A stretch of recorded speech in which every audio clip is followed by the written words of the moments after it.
What up, QC crew? King Day is in the mother building. Run it up for so. That bitch gon' not know when we so. Run that shit, we at all the show. Say that shit for your camera. Warning. Everything said in this video and on this platform is strictly my opinion and all alleged. Here, we speak about hot topics on YouTube and other social media platforms for entertainment and conversational purposes only. Viewer discretion is advised. What it do? It is your homie King Day here in King's Corner, and I am back with another reaction video for you. Now look, a couple weeks, maybe about a month ago, this dude was going viral all over social media. He pretty much went on an unaliving spree. I believe he got his mama, his ex-girlfriend, and somebody else. His name was like Scooter something, Scooter something, I don't know. But he was unaliving people and keeping Facebook updated on everybody he was unaliving and who he was going for next. And then he got caught. Now, I can't really remember. It's been a lot that went on since this happened on the internet. I can't really remember if the police got him and unalived him or if he is in jail. I want to say the police got him and it was a pew out and he lost. Okay. But there is this YouTube channel. It just popped up today. Their YouTube channel name is Twisted Crimes. I will have it linked down in the comment section. Go check them out because I skipped through this video to see if it was, really good. And baby, it looked like they got all the details. They got all of the missing pieces I was looking for. So we're going to go ahead and get straight into it, all right? Look, I ain't going to hold you. I never do. If you with me like I with you, you know what to do. Hit that subscribe button, like, comment, share. We're going to get straight into this video. Let's get it. Let go. 15 reasons why I love you. Oh, and this is just orange juice, okay? Let's get it. 1, I love you. 2, I love you. 3, I absolutely love you. 4, I love you for refilling my home with every flower filled with love. This is the very tragic story of 3 beautiful ladies who were shot and killed by someone they trusted. 28-year-old Javante Bryce shot his mother, Tidamisha Scott, age 48. He shot his ex-girlfriend Cheryl Carter, age 31, and later shot and killed his blood cousin Sequoia Jonkila Bryce, age 29, which some people think he was having an affair with. Life is so beautiful. Huh? A cousin? An affair with a cousin?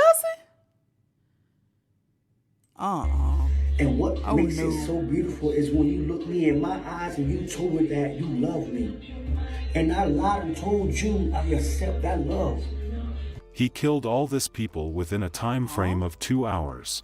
He was said to have done this for either of 3 reasons. He was exposed to be a down-low man, he was caught sleeping with his blood cousin, and maybe because of his mental state. Oh, you didn't tell me all that. Ooh. I got 5 on it, yeah. Hello and welcome to Twisted Crimes. Subscribe and hit the like button for more stories. Definitely Bradenton, twisted. Florida is a charming coastal city located on the Gulf of Mexico that offers a unique blend of natural beauty, cultural attractions, and recreational activities. Bradenton is said to have a total crime rate that is 3% lower than the national average per 100,000 residents. Javante Bryce, age 28, is the center of this video. He studied at Savannah State University. He love you too. What's up? That's like Zoe. Bryce like she got to know that. Zoe. I ain't about Zoe. After school he didn't do much. He was said to be a poet, which most people felt like it was of him battling some demons in him. My sadness grows as my trust fades away in the midnight dust. My love is enveloped, yearning for hope from the angels who dance freely in waters of the oceans when sunset sets. Morning dew turns into frozen dew due to the bees running out of honeydew. Butterflies becoming angry due to the decreasing of dragonflies. I adorn the ornament of life until life stings like a hornet. Now my madness sings like a hurricane. My heart and brain filled with trauma and pain. Life is heavy and heaven is scary. What goes up must comes down. I am not a shooting star, but many people played my love like a guitar, while others listened while smoking their cigars. Wanting to slit and slice their throats and drive them to the Atlantic Ocean on a speedboat and watch them sink until they meet the slaves who built this ruined but still existing world. Soul going through every season of pain, but in a week I can't sleep. Even with sleep aid, I'll accept a box of Band-Aids because life is temporary anyway. Are y'all listening? Are y'all really listening? Because there was a couple of lines in there, right? His poetry was his outlet, okay? Obviously. Obviously, he used poetry to help him maybe figure out, organize, express his feelings. His poetry is dark. And I'm feeling like if anyone around him is listening to his poetry, or if he is reciting his poetry to his family members or friends and, you know, close loved ones, I think it was an expression of emotion, but also a cry for help. Y'all let me know what y'all think, because it's dark. His poetry is very dark. I wrote some poetry in the past. Nothing like this. Nothing like this. I just really wonder what made him so dark. And he might have been like this for a long time, but I don't believe, now, correct me if I'm wrong, but I don't believe anyone is born dark. I feel like things happen, go through some things, experience some things, see some things, and shit turns. But let's let him finish. Javanti dated different people and he had some children from those relationships.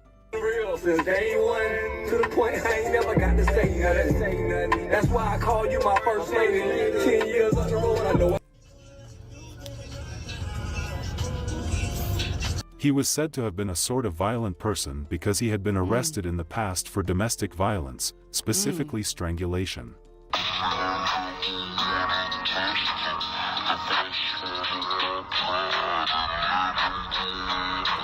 His mother, Tidamisha Scott, age 48, was doing the best she could do for his loving son even when she realized he has some issues upstairs. At a point she moved into a hotel so she could be along because Javanti was getting out of hand.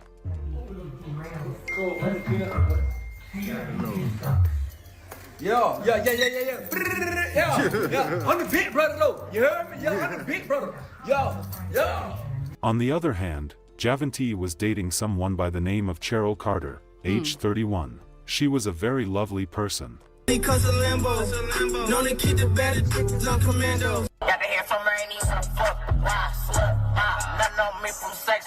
She had kids she loved a lot. She cared for Javanti, but sometimes, she too could not handle him because of his domestic abuse and other things, so she had to let go.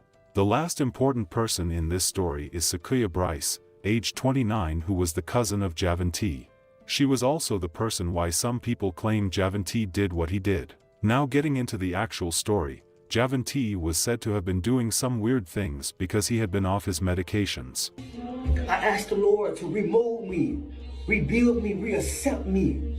But the Lord told me he had to have a conversation with the devil before approval. So what do you think I look like to society? Society laugh at me. Society joke about me. So when I walk this earth, I'm laughed at. Laughed at from the deaf, from the blind, from the weak and the broken. So when you look at me, just please accept me for who I am. Because if you cannot What's accept me, happening here? what's life? You guys see this? I wonder what happened here. Dang. And not to excuse any of his behavior or anything like that. It's just like, people need help. We need help. He took 3 women's lives. He was on some sort of medication, but not taking it. Abusive. Just evil. I'm sorry. I'm so sorry. Just love me. Javanti started posting some weird stuffs on social media. He started by saying, "I maybe break and broken hundreds of women hearts, but I'll never break y'all hearts. I love you so much." Both y'all first words were dada. Then he posted another one saying, "The only relationship I know I'll never lose is with the Lord." Next he posted this about his cousin. "I love you bae Koya Bryce, see you in hell." Referring to his ex-girlfriend, he said this, "Pig, I love you but you had to go." After posting all this, Javante started what would end up becoming a killing spree. He drove to an apartment where his sister and one of his ex-girlfriends stayed. When he saw her, he looked at the ex-girlfriend and said, "I have to kill you." Somehow the sister was able to talk him down and talk him out of him shooting this ex-girlfriend. After that he drove to a Motel 6 in Bradenton where his mother, his 2 young sisters and the mother's boyfriend were staying. That was the place his mother was staying because they had to give him space due to his mental state. He walked into that hotel room, looked at his mother and said, "I'm sorry." She asked, "What did you do?" And he shot her 3 times in front of the boyfriend and these 2 innocent young juveniles. After that he drove to a house in Palmetto where one of his cousins, Sakuya, was at a cookout. Upon sighting Javante, she tried to get into her car but he shot her and she was pronounced dead an hour later. Javante then drove to a home in Bradenton where one of his ex-girlfriend, Cheryl Carter, lived with her new partner. He shot and killed her right there and then. So he planned on driving to Georgia to kill another ex-girlfriend, but at the time the police had issued a "Be on the lookout" bulletin for Javante's car. When police pulled Javante over at about 1:30 a.m. in Hamilton County, Javante got out of the car and started firing at officers. The officers returned fire, killing him on scene. Thank you for joining us tonight. 3 women were murdered in a shooting spree in Manatee County. Oh my God. So he did this in front of children, other people, men were there. So, not trying to put blame on anybody. I'm trying to see how to word this nicely, or correctly, rather, how to word it correctly. Let me see. A man comes in, I don't care if it's a stranger, the person's son, baby daddy, brother, cousin. A man comes in and shoots someone in your life who you love. I don't know. I'm sorry. I'm probably going to be gone too. That's just me. If I'm a man, a dude come in shooting. He has a target. He come in shooting. I'm going to try to knock him down. I'm going to try to knock the gun out of him. I'm going to try to something like, did anyone else get injured in the process? Did anyone try to fight the dude? Did anyone, did they just, I know, and hey, I've never been in this situation, so I don't know what it's like. Somebody could totally be shocked, like, what the hell just happened? Like, I can't believe this happened before my eyes. So that's why I say I'm not trying to blame the other person or anything like that, but there's so many witnesses. I don't expect kids to do anything. I expect kids to probably be a little scared, a little shocked, something like that. But if there were other adults around, everybody was just shocked. Everybody was, I don't know. We don't know how it went all the way down, but I'm just trying to see, if my wife's ex come up in the building, pew, pew, pew a couple of times, and I'm right there, not around the corner, not outside, not didn't know what happened, not gone, I'm in the house, me and Bae are going to gain wings together because I'm trying to tackle. I'm trying to find something to knock you out. If I ain't got my thing on me, I'm trying to go get it. You know what I'm saying? He unalived her in front of her new partner. It's crazy. And the man responsible killed in a shootout with deputies near the Florida-Georgia line. The shootings happened in 3 different locations in Palmetto, Bradenton, and outside city limits in Manatee County. News Channel 8's Marilyn Parker joining us live tonight in Manatee County with an update on the story. Marilyn. Well, this is where the shooting spree started, and right before that, there were concerning posts on Facebook from Javante Bryce's account, and investigators say it's going to be an important part of figuring out the motive. Disturbing social media posts from the man deputies accused of killing his mother, cousin, and another woman Monday night. The sheriff says what 28-year-old Javante Bryce put on Facebook will be important in their investigation. At 8:53, he posted love. Then shortly after 9, deputies say he shot and killed his mother, Tati Maisha Scott, at a Motel 6. At 9:36, Bryce posts, "I love you, bae," tagged his cousin, then said, "See you in," expletive. 4 minutes later, deputies were called to a shooting in Palmetto where they found Bryce's cousin, Sequoia Bryce, shot in an SUV. She later died. Kimberly Welcome Williams with the Hope Family Services says these posts are all red flags and should alert people everywhere. Don't stay quiet. Speak up. Reach out. Help your friends and family. Had a history of domestic violence. Javante Bryce died later that day in a shootout with deputies. But could the killing spree have been stopped?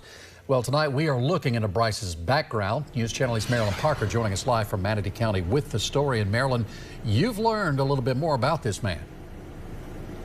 Yes, Javante Bryce had quite a few run-ins with law enforcement, and we're seeing a pattern in those court documents, but the question remains, could something have been done to prevent Monday night's tragic shootings? The father of 12 did something similar in 2021. According to this protection order, he posted on Facebook, "I love my babies. A lot of people don't know what I've been through or going through, but it's the last straw." Then it says he shot himself.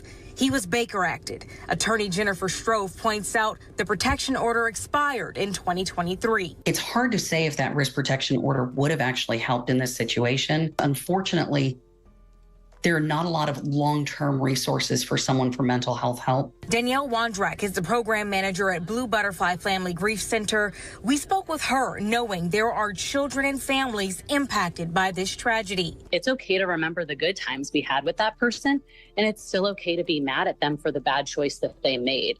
And over time, we have to use that as an example of, this isn't behavior that we want to use again. This is where the motive started coming into play. A lot of people said he was sleeping with his cousin, who later discovered him to be gay. Huh?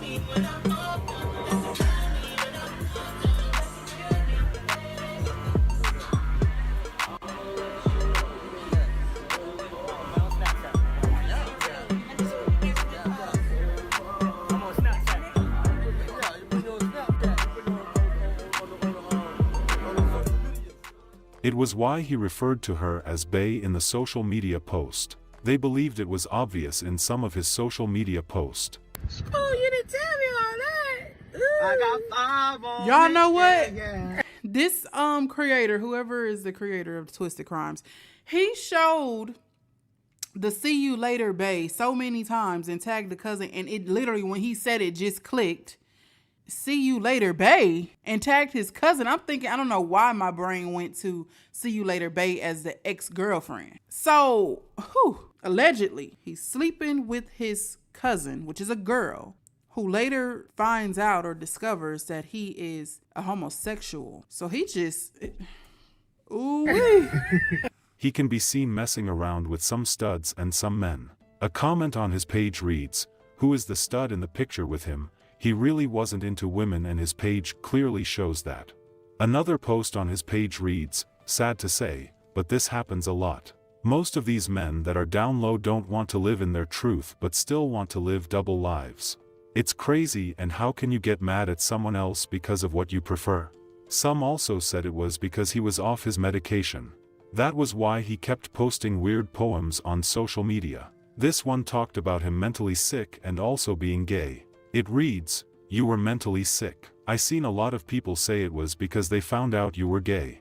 That's your choice, but the extent you went shows it's more than that. Pure evilness." Police stated this in the briefing. "We don't know what set this man off. We don't know why he chose to kill his loved ones. We may never know, but we're going to continue to investigate." So we believe initially that this all started sometime before 9 o'clock when Mr. Bryce traveled to the Palmetto Trace Apartments in Palmetto, in the city of Palmetto. Inside one of those apartments was his sister and a mother of one of the many children that Mr. Bryce has. When he walked into the apartment, he looked at the ex-girlfriend and said, "I have to kill you." Somehow the sister was able to talk him down and talk him out of him shooting this ex-girlfriend. She later told investigators that he was acting very strange, not really sure what was going on with him. At 9:17 p.m., we know that he traveled to the Motel 6. in East Bradenton.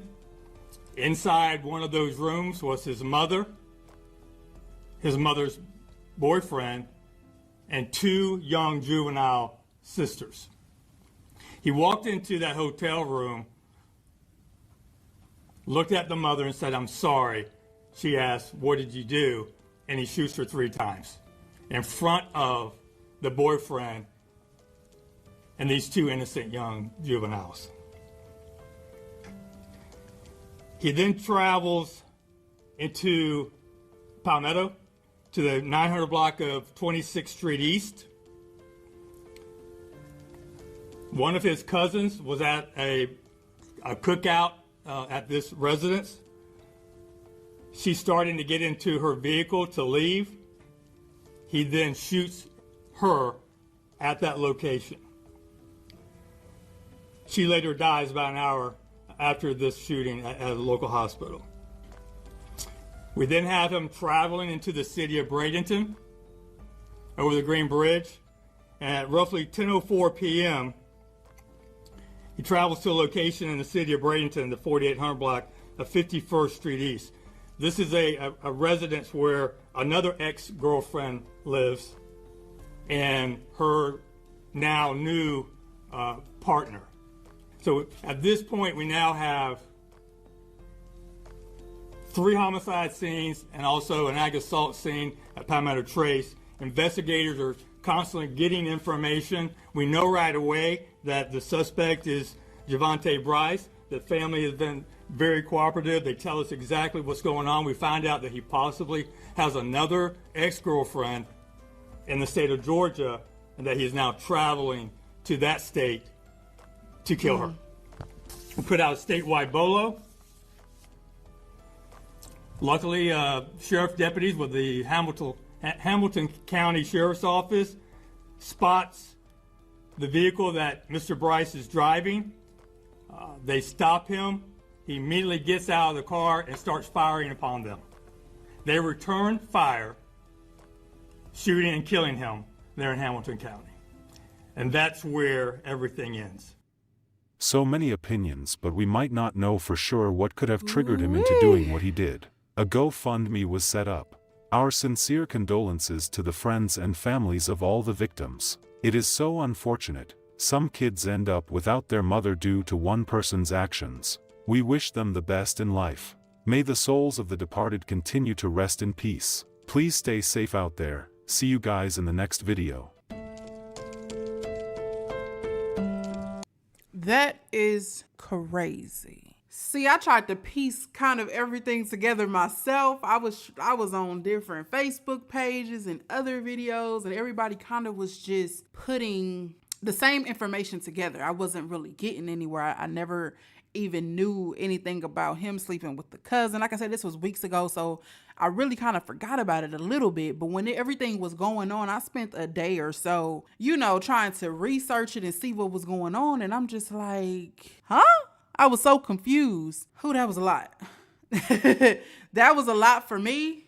I need to go woosah. I need to go meditate or something like that. I don't know. I need to go do something because that was a little bit too much for me. But if you like videos like this and you want to see more is to come. Don't forget to like, comment, subscribe, share, because right now, King Day is out. Peace. The motherfucking build. What up, QC crew? King Day is in the mother building. Run it up, was up. That bitch gon' not know when was up. Run that shit, we had all the show. Say that shit for your camera. Warning. Everything said in this video and on this platform is strictly my opinion and all alleged. Here, we speak about hot topics on YouTube and other social media platforms for entertainment and conversational purposes only. Viewer discretion is advised. What it do? It is your homie King Day here in King's Corner, and I am back with another reaction video for you. So, as y'all know, everyone has their own little series going on TikTok, and I'm like, look, I'm here for it. So, my wife sent me this one, and I was like, according to the title, she got a couple parts up. I am going to wait and give my genuine reaction to whatever she's talking about, whatever she decides to spill on King's Corner. Now, I apologize in advance if this topic is triggering or uninteresting, if she's a slow storyteller, if she's a fast storyteller, and all of that. Because y'all be in the comments like, oh, she talking slow. Oh, she ain't talking fast enough. Oh, her story ain't adding up. Oh, she just need to shut up. Oh, I couldn't last 2 minutes. Oh, I couldn't last 30 seconds. So, I apologize, y'all. You know, everybody ain't good storytellers. Everybody don't know how to keep the attention of people. But we definitely going to check out this story time and see what she's talking about. Now, the title of her series is How My Brother Went Crazy and Unalived Our Mom. Now, she only has a couple parts up as of now. So, of course, we're going to react to what she has up. And as she uploads them, I will react. All right. So I ain't gonna hold you. I never do. If you with me like I with you, you know what to do. Hit that subscribe button, like, comment, share. We're gonna get straight into this video. Let's get it. Let go. Okay, this is part 1 of how my brother went crazy and killed our mom. First episode that my brother had was my mom got a call from my auntie where she stated that my brother was down at her house acting a little weird and crazy, and he was saying things that she's never heard him say before, and he is basically saying that he don't want to be alive anymore, and he's done with life, and she needed to come down there. So me and my mom went down to my aunt's house, and when we got down there, we was trying to figure out what was going on with my brother, but they had already called the police and the ambulance for him, which they was trying to get the ambulance to take him into like the mental hospital to see what's going on. Right. And my brother is just wailing out. He's just saying all type of things, and then I'm thinking that his intentions was to get the police to shoot him because he kept reaching and he kept being very aggressive with the police officers, and the police officers were saying they didn't want to hurt him. Right. They here to help him, and he wanted them. They was trying to do their best to, you know, not take and be so aggressive with him because they know that something was wrong with him mentally.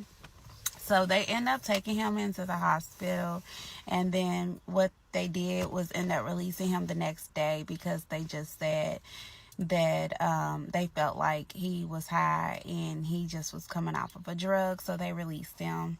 And then did they test him for another incident? Like I think it was like a few weeks later. My mom called me and was like, "Get over here ASAP." She was like, "I don't know what's going on with your brother. He has his baby mama in the car and he's driving crazy." So I get over there, and when I get over there, my mom lives on the main. She lived on the main street, and it was so many people outside. It was police there everywhere, and my family was there. We trying to see what's going on, and I get there. He had his baby mama in the car, and he was driving crazy with her in the car, talking about he's going to kill everyone in the car and all these things. And then some way my brother got in the car because they found out he had a knife. So my other brother ended up getting in the car. I don't know how he hopped in the car because I wasn't there. I had just got there. When I got there, they said he was in the car, and it was scared because they thought he was going to stab my other brother in the car. So my other brother was trying to fight to get the knife from him, and some way they followed out, and he ended up getting a knife, and my brother the car ended up running into my mama's yard and stopped, and the police officers ended up snatching him out the car, and it's blood everywhere, and both of my brothers ended up getting stabbed. So he didn't mean to stab my other brother, but they was fighting for the knife. So when they was fighting for the knife, it sliced my brother that got in the car trying to take the knife from him. So the police end up getting him, taking him in, and trying to get him help. They end up putting him into the hospital port where, you know, the mental people was at. And when we went in that car, because his baby mama was so scared because his daughter was in the car as well. Yeah. So she was so scared she didn't know what to do. And we get in the car to help her like clean it out. It's puddles of blood. So he done stabbed himself up and hurt himself. And there's puddles of blood in the car. So we had to like take the mat. And when we took the mat, the blood was so much blood, it was like leaking out like water. You know how you leave your windows down and water gets in your car? That's how much it was. So then we're thinking that they're gonna keep him, but we get a phone call the next day for us to come pick him up. He needed a ride, so we go and pick him up, and we like, what the hell? How did he even get out the next day? So like they say, he's on a drug and he's coming off of his drug. So we like, okay, all right. It's second incident, but okay. What drug so is it? So then it's just occurring back to back. So then there's another incident. My mama calls me. She stayed calling me because she was going through hell with him because he had lived with her. Him and his baby mama was living with her in her basement. And they were staying in her basement for a long time. They was in her basement for like 4 years in her basement. And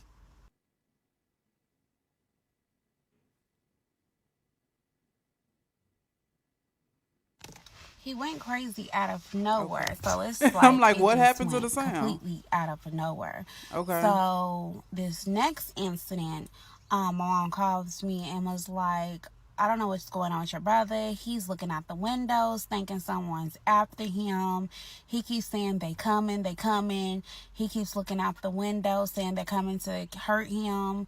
And she said he hasn't took a bath in days. He stinks. He's walking around with no underwear on, no socks. Just shorts on, and he's walking around outside, and I'm thinking that he's trying to hurt himself. Can you come over here? Was he on a drug? I was in the mix of, my mama was in the mix of going to a wedding. I was going to a baby shower, and my brother was going on a date with his daughter. So we all was dressed up, like we all was. So which was weird. We all three going somewhere, and you doing all this. So we get over there. We're trying to see what's going on. Like, bro, what's going on? What's wrong?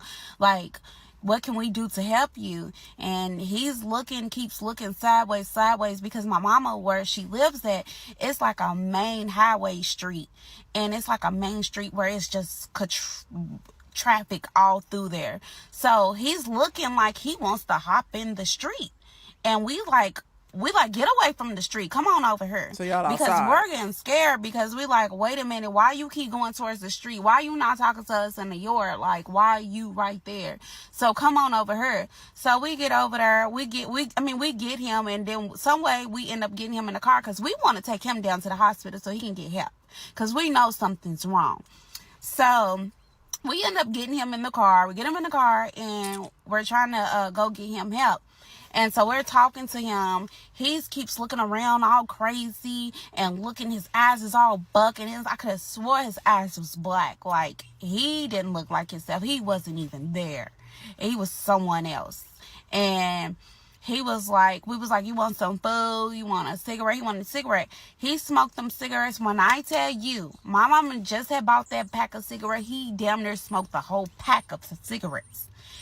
She bought him food. He didn't even eat the food. We ended up taking him to the hospital. We went in there. We had to damn near beg him to get into the hospital. We like had to prep talk him to get into the hospital. We finally get him in the hospital. And when we get him in there, he's like looking at us like we like just let him go like a sad puppy we just let off in the street. And then so next thing you know, that he's fighting the people like. And we like quit resisting. And he's give something to my brother. And we like, what is this? And we looked, and it was like a little piece. And I'm guessing that it was drugs because previously, you know, my brother's in the streets. He did his own thing or whatever. Before he even went, started going a little crazy. He was doughboy on top, street dude. Like, he's looking out for me. This is my brother who I call who's gonna always look out for me, giving me Right. the latest Jordans, giving me money, looking out if I need anything, my kids, everything. Right. He's him. Like, he's in the streets, He was he's big making dog. money. And for him to give him a piece, like, it's a personal piece. So we looking like, is he on drugs? Is he taking these things? Is this what he doing? And so we like confused because we don't know. Like, we said previously, we kind of think that he tested his own shit, but And we they didn't typically know. do. They But try to act like they then don't, but they when do. he gave him that, I was like, that's a personal. And I told my mom, I said, Mama, that's a personal. That's his, what he was using personally. That was for his use. And she was like, you think so? Yes, Mama, it is. It got to. Even my other brother, he was like, yeah, Mama, I think so too. So she was like, I'm going to ask him when I talk to him, are you on drugs, and was these the drugs for you? And I'm going to ask him. And it's about to cut off on me. Come back for part 2 of how my brother went crazy and killed our mom. Okay? Thank you. How y'all feeling about it so far? What y'all think about it? She's not dragging. I feel like she got straight into the story. I'm ready for part 2. Taking a look at the comments, people are saying schizophrenia, mental health, schizophrenia. It's not drugs. He's having a manic episode. Somebody say, here come all the TikTok doctors. Y'all know schizophrenia isn't the only diagnosis that they can come up with, right? So what y'all think? I don't be trying to be the doctor. I don't be diagnosing people with stuff. Like, when people come ask me something about something, I'll be like, baby, I wouldn't say Google it. I wouldn't say do nothing but go to a doctor, because personally, we just don't know. But what does it sound like to y'all? According to her story, I would have gotten he's doing drugs so far. According to the comments, people think he's schizophrenic. I don't know. Let's get into part 2. This is part 2 of how my brother went crazy and killed our mom. So he had the little piece, which we knew that was like a personal piece. The personal piece was, a usage of him, because, my brother was like a doughboy. Like, he was out in the streets, like, whatever I needed, if I needed anything, like Jordans, clothes, shoes, anything for my kids, I can look to him to help me. That was that brother. And then for him to just flip script like that was mind-blowing. And we knew what you was used to, working What with you did, out here in the street. yeah. So we know what is and what ain't. And I told my mama, I thought that he was using his own products, in which I believe that he was, because he had that little piece. And I told my mama that was a personal thing. Even my other brother, he said the same thing. So she was like, she was going to ask him when he got out or whatever. So that was that. She ended up asking him when he got out, because they ended up releasing him. Which they said he was coming off of a drug, like the other times. So we ended up going to pick him up. He went back over to my mama's house. She ended up asking him, and when she asked him, he said that he wasn't on drugs or whatever, which we know that was a lie. Come on now. So then we end up getting another incident happened. So my mama called me. This one's the big one. Okay. So this one right here, she called me. She's crying, historical, on the phone. Now she get over here. Come over here. Your brother, and he just set himself on fire. And I'm like, what? So I get over there. Not to me. My mama lived on a main street. Remember that? Okay. And it was so much traffic on that street. So I get on her street. I can't even get on to where she lived at, because it's blocked, like the traffic's bad. So I have to park my car and then walk down. So I walk down. It's police, ambulance, fire truck, everything over there. I'm like, what the fuck? So it's people getting out their cars looking. They wondering what's going on. I walk up over there. My brother's in the yard, and he got a cover over him. And I'm like, bro, what's going on? What's wrong? And next thing I know, he drops the cover. And when he drops the cover, he naked. His skin was peeling off. Oh. His skin was literally peeling off. Like, peeling. It was pink. And I'm like, what the fuck? So come to find out, he went in the backyard and got some, so he goes in the backyard and gets my mama's lighter fluid, which was in the back, and sprays himself with the lighter fluid and sets himself on fire. Is this again, or is this what happened? Baby mama said that he had a knife too, so I guess he was planning on killing himself. So either he was gonna kill himself with a knife, or he was gonna set himself on fire, and he was gonna run in the street and let like a semi hit him. So she said she seen him on flames, and she took a cover and she wrapped, she stopped, dropping, roll with him so the flames can go out. And he was on fire from the waist down. So he didn't have any skin. So the ambulance is trying to get him to, get on the stretcher. When I tell you, he wouldn't. He walked to the ambulance truck. So we all shocked, like, what the fuck? So he must be in shock. So that's what that was. He was in shock.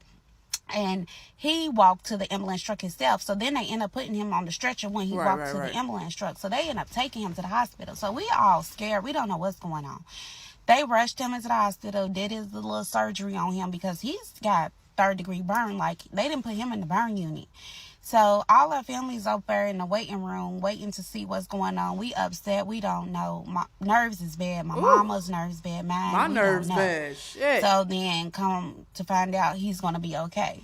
So they end up letting us go in the room to see him. When I tell you we went in this room to see him, it was just like a black room. Like, his eyes was black. Like I mentioned the first part. It didn't even seem like that was my brother. My brother was gone.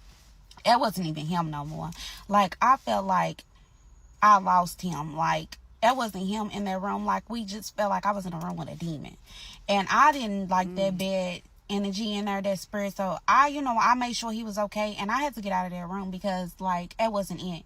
So then he stayed in the hospital. They had to keep him in the hospital for a while. So I was going back and forth to the hospital to make sure that he was straight, giving him food, anything he needed. My mama, she didn't leave. She was 10 toes down. Like, she stayed with her son. Like, she wasn't letting up. She wasn't leaving. Like mamas They do. had the priests come there, the priests that be at the hospital and stuff. They had preachers coming there, people praying for him, everything, trying to make sure that he's straight.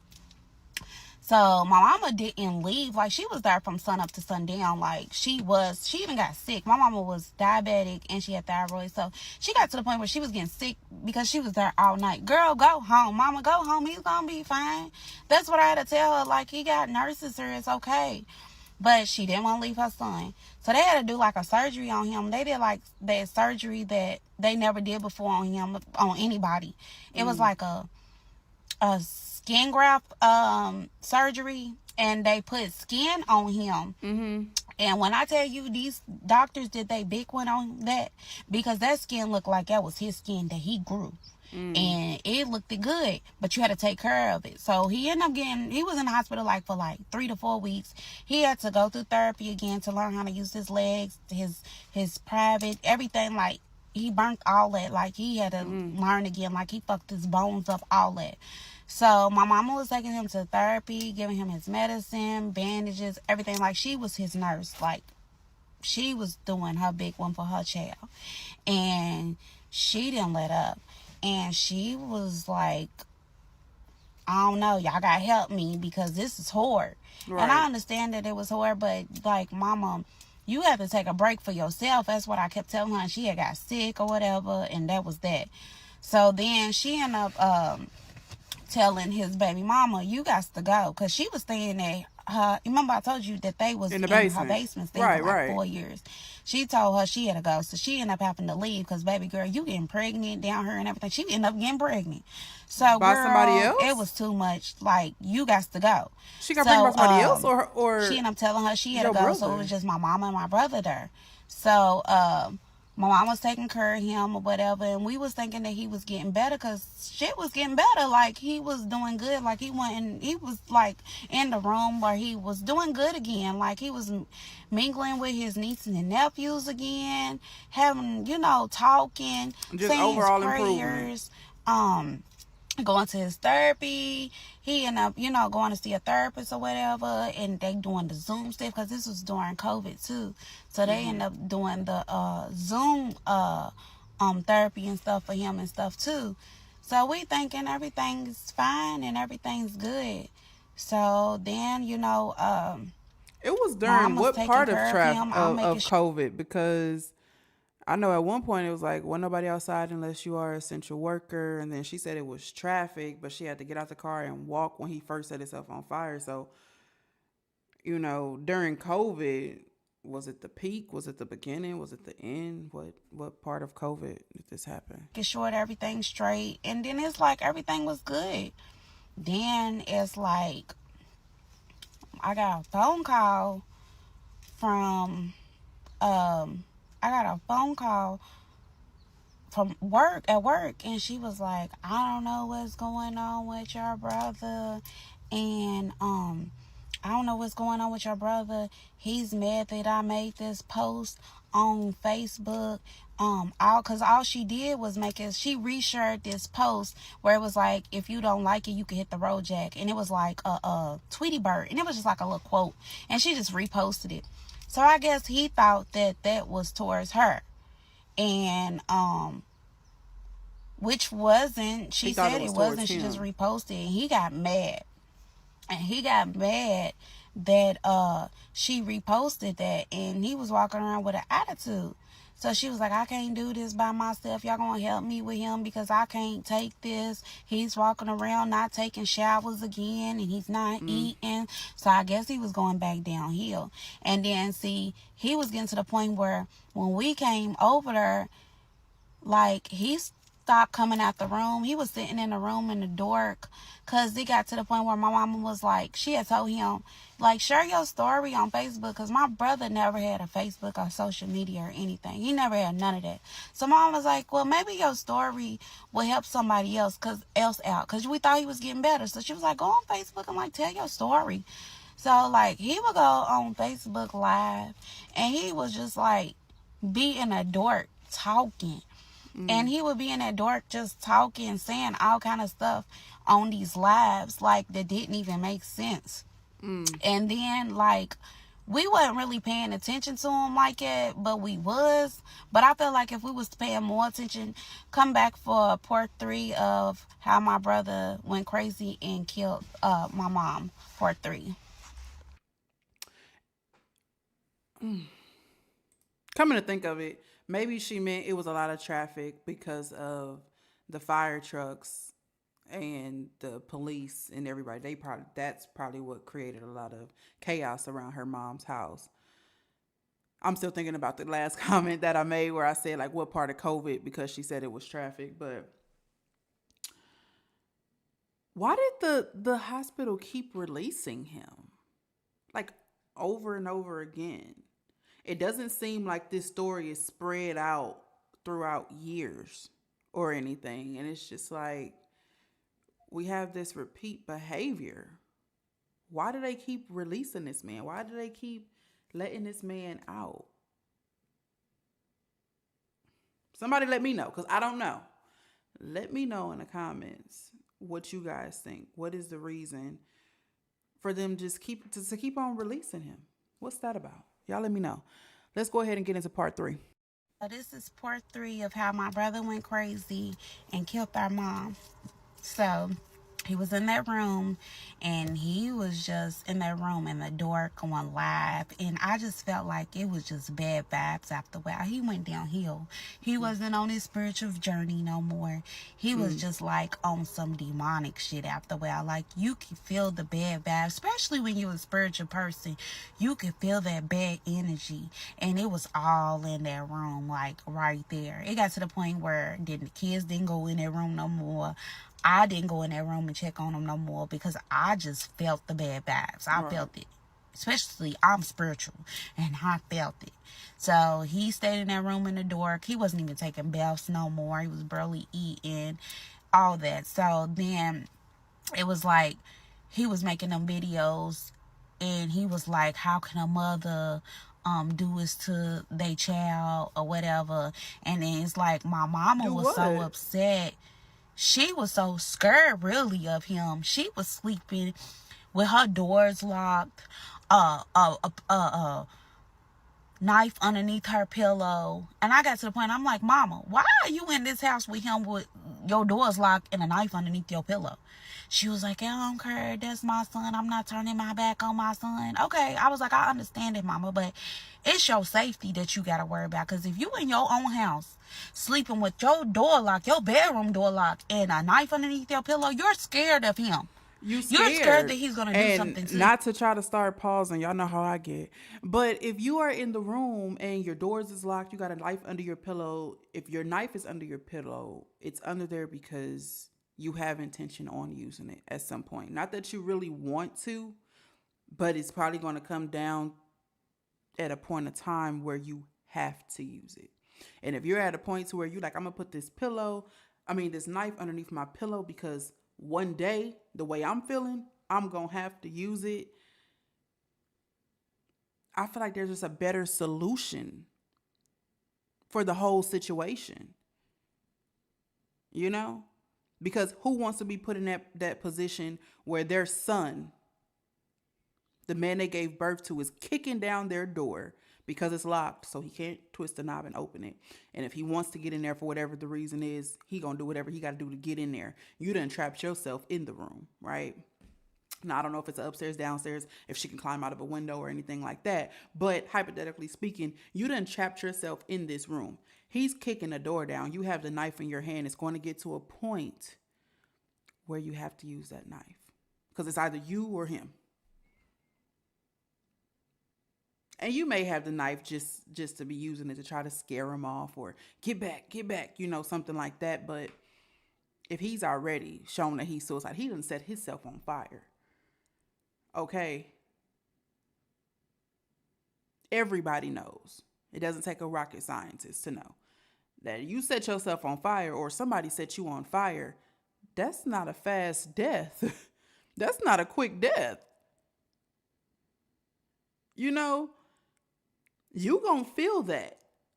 Even if it's for a couple of seconds, your body might go into shock and then you may not feel anything. You may go numb or whatever the case may be. But even for a couple of seconds, you gonna feel that burn before you die. So you having a knife under your pillow, it's probably not even going to make him jump. So I don't know. I'm not trying to say, she should have turned her back on her son or anything like that. But I think it should have been further research done as to what they can do for him. Pulling up to a hospital, if it's not a mental hospital or, it's only so much they gonna do or can do. And they gonna send him on his way. We got people in here that need stitches. We got people in here who need transplants. We got people in here, for medical purposes. He has a mental issue.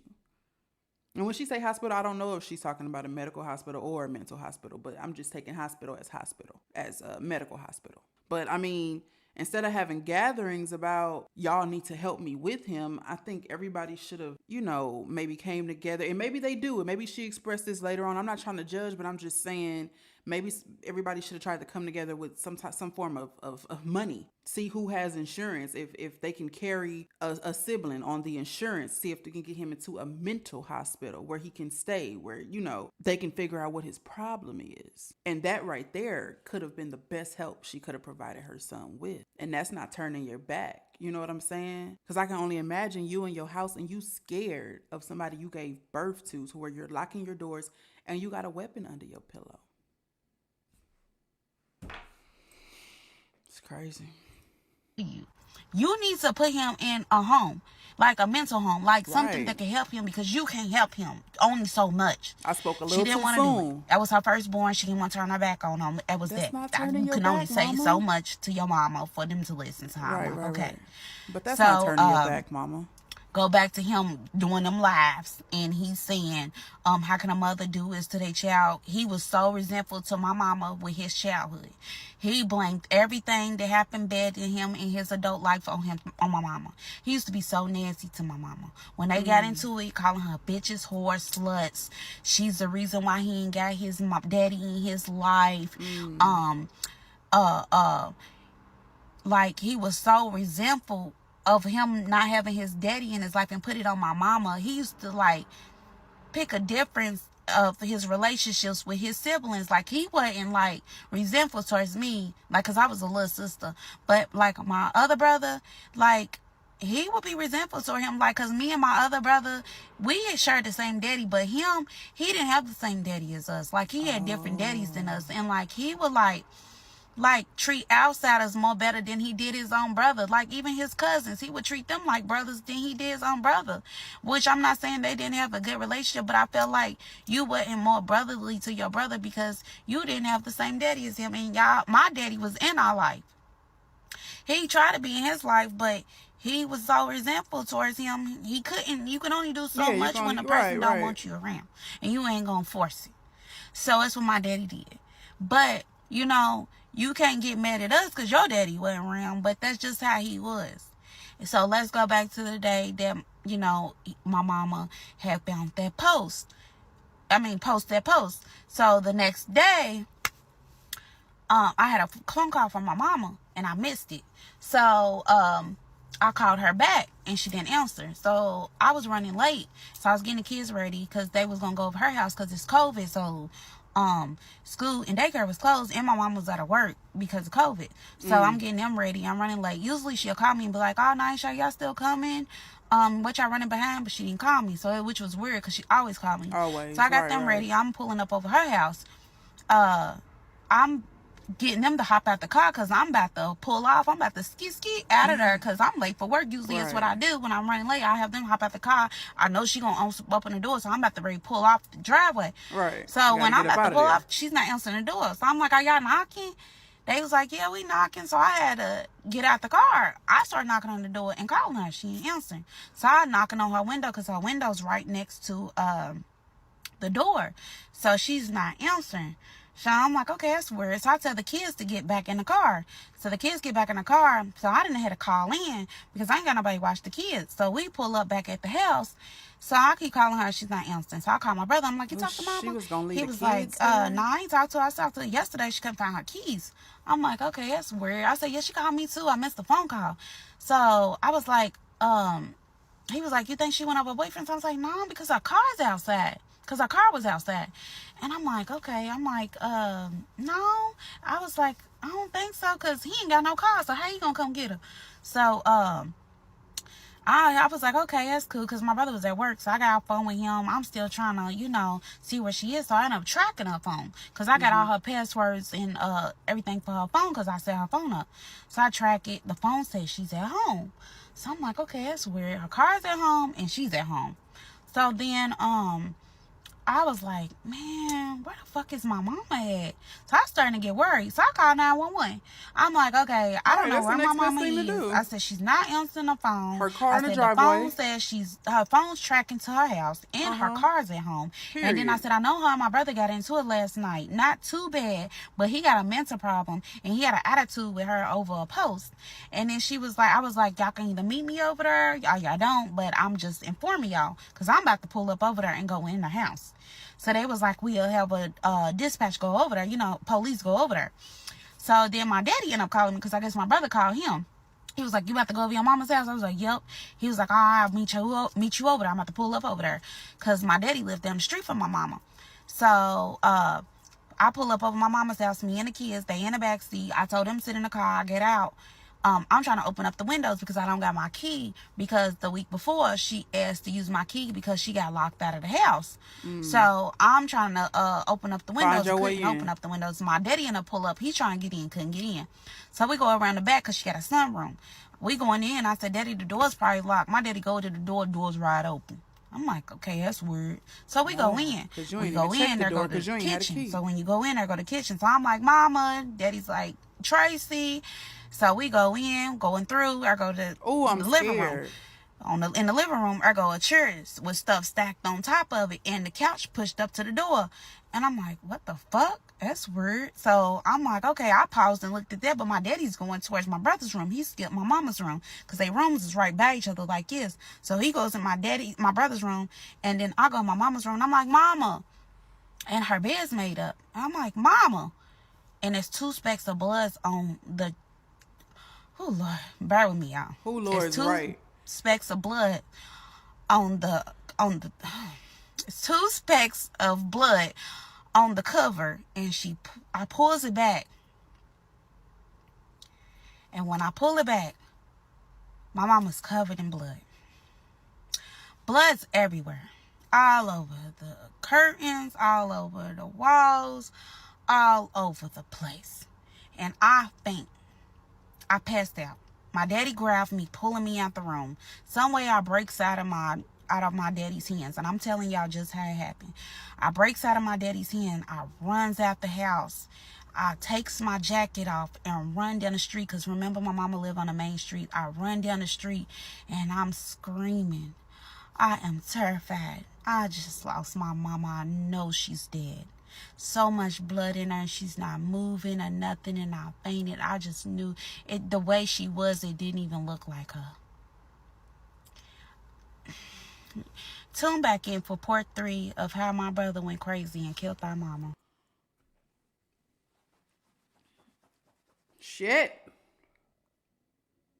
God damn.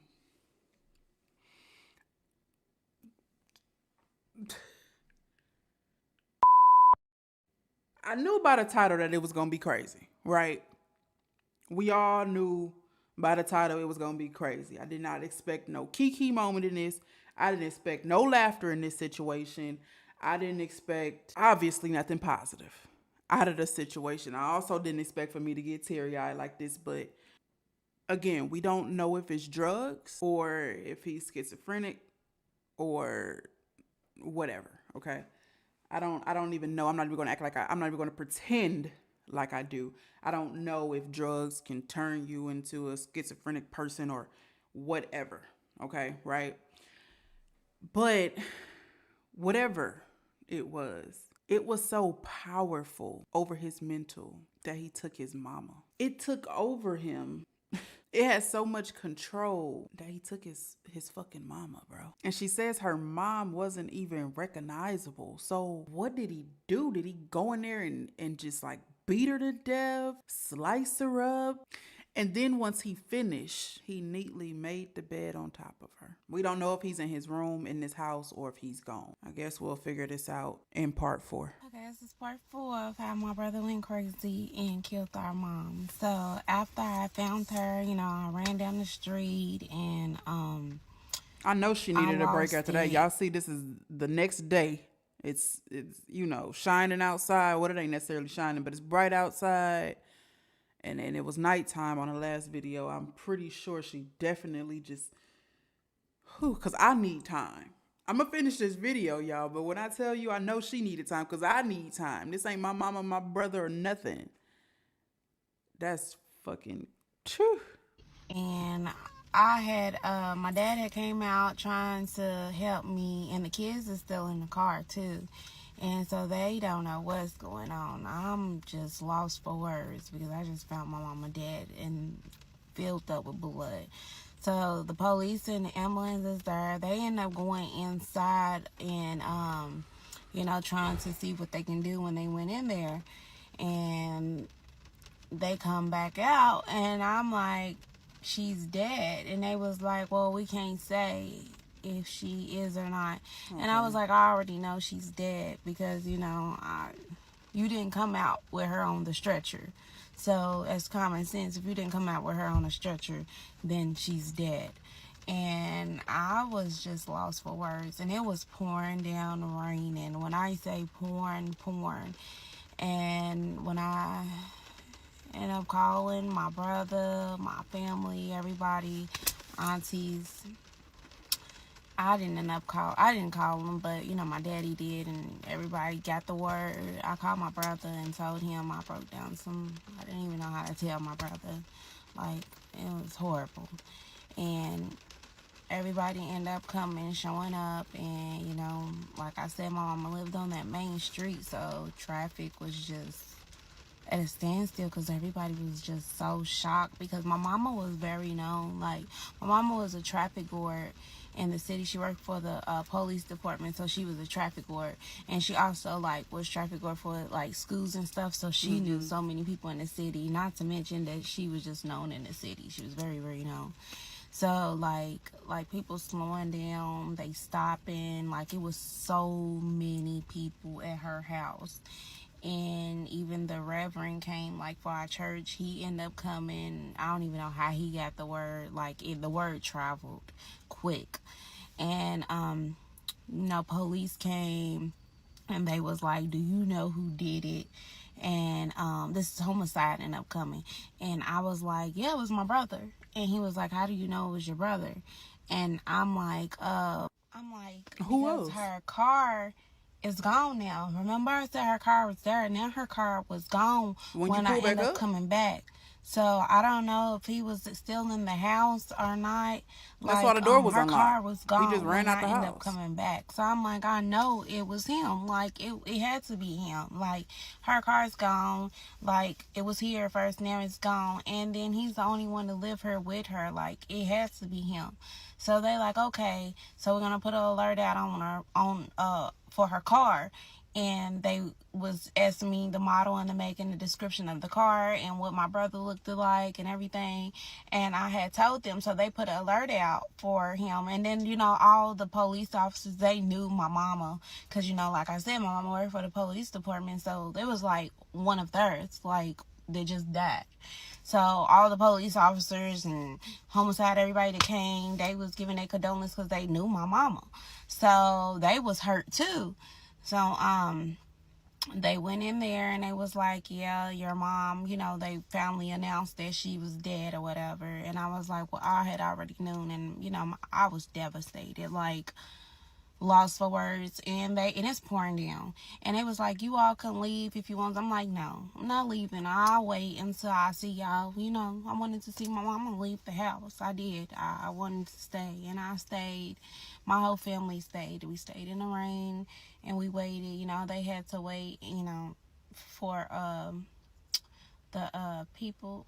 I forgot the name of the people that come to check the body and stuff. And they had to wait for them to come.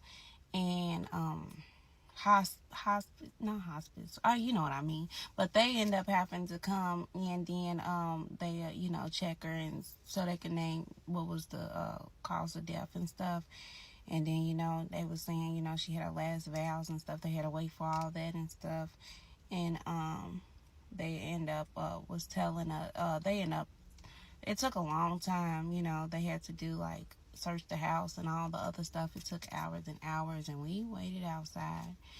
And they end up while we was waiting, they end up telling us they end up finding my brother downtown.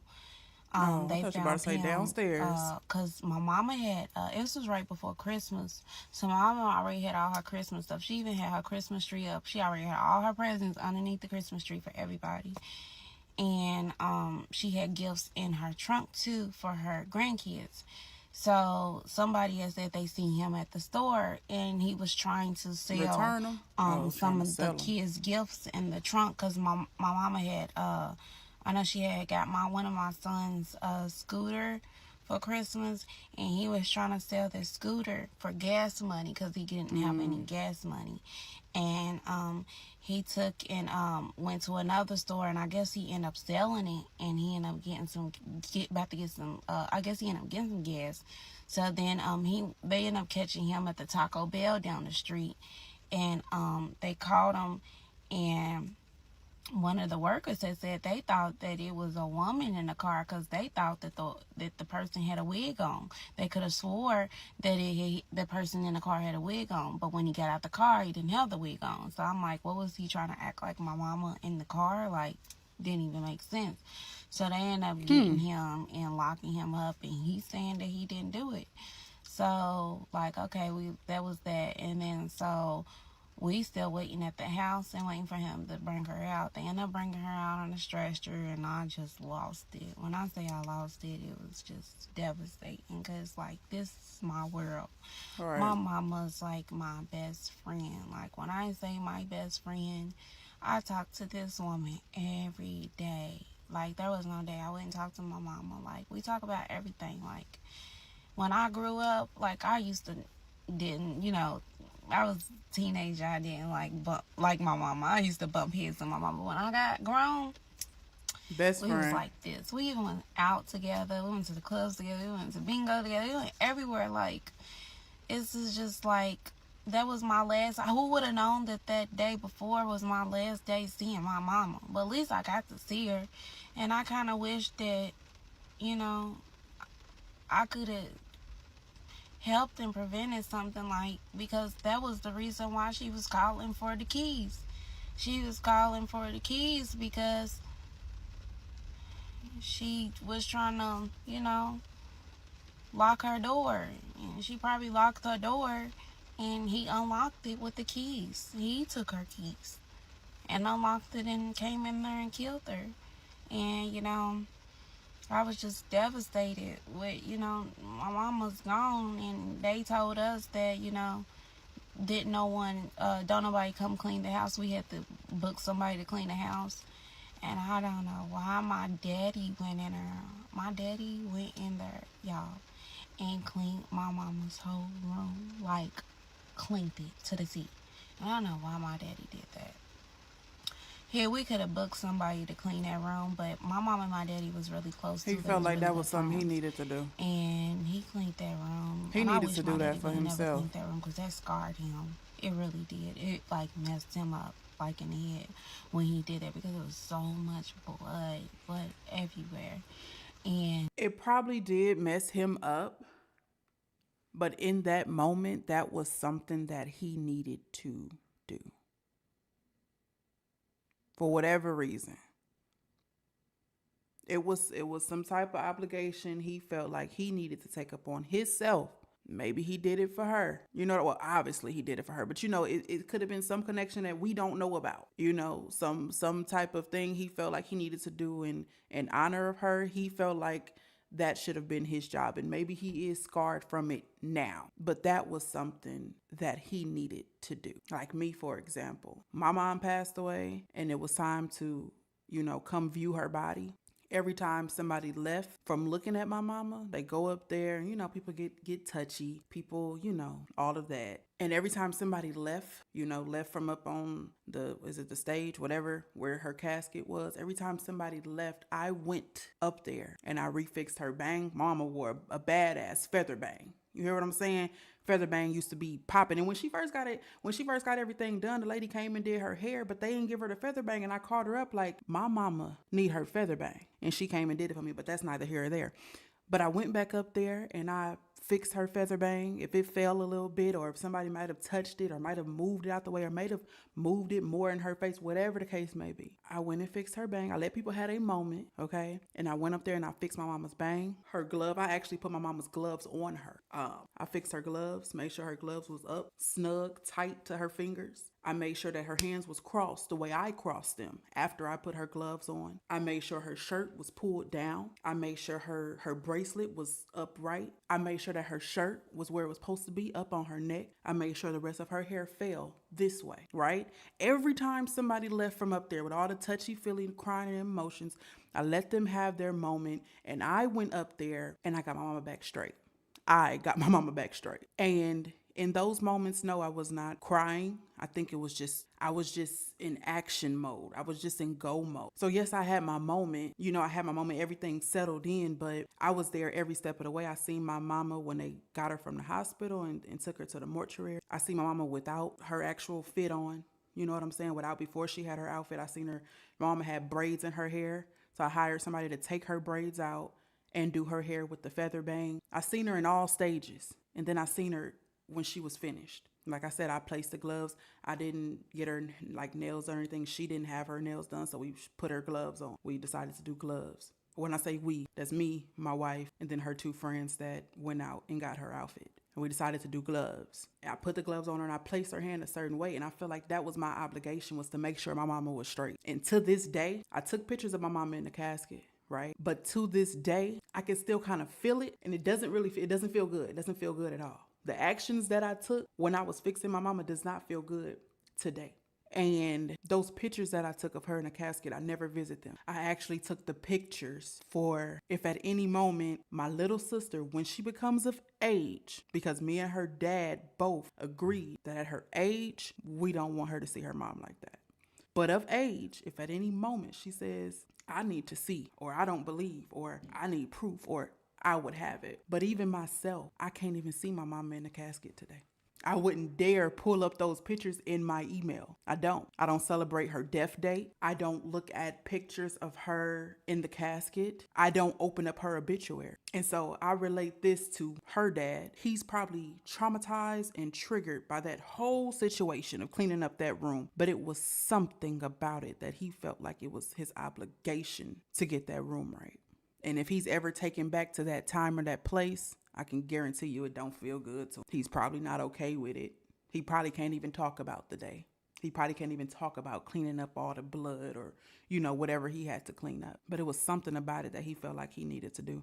And I can understand that. And it probably haunts him to this day, because me straightening up my mama kind of haunts me to this day. But it was something that I felt like I needed to do. It was my duty. My hands was all over that body that day because I had to make sure that my mama was straight.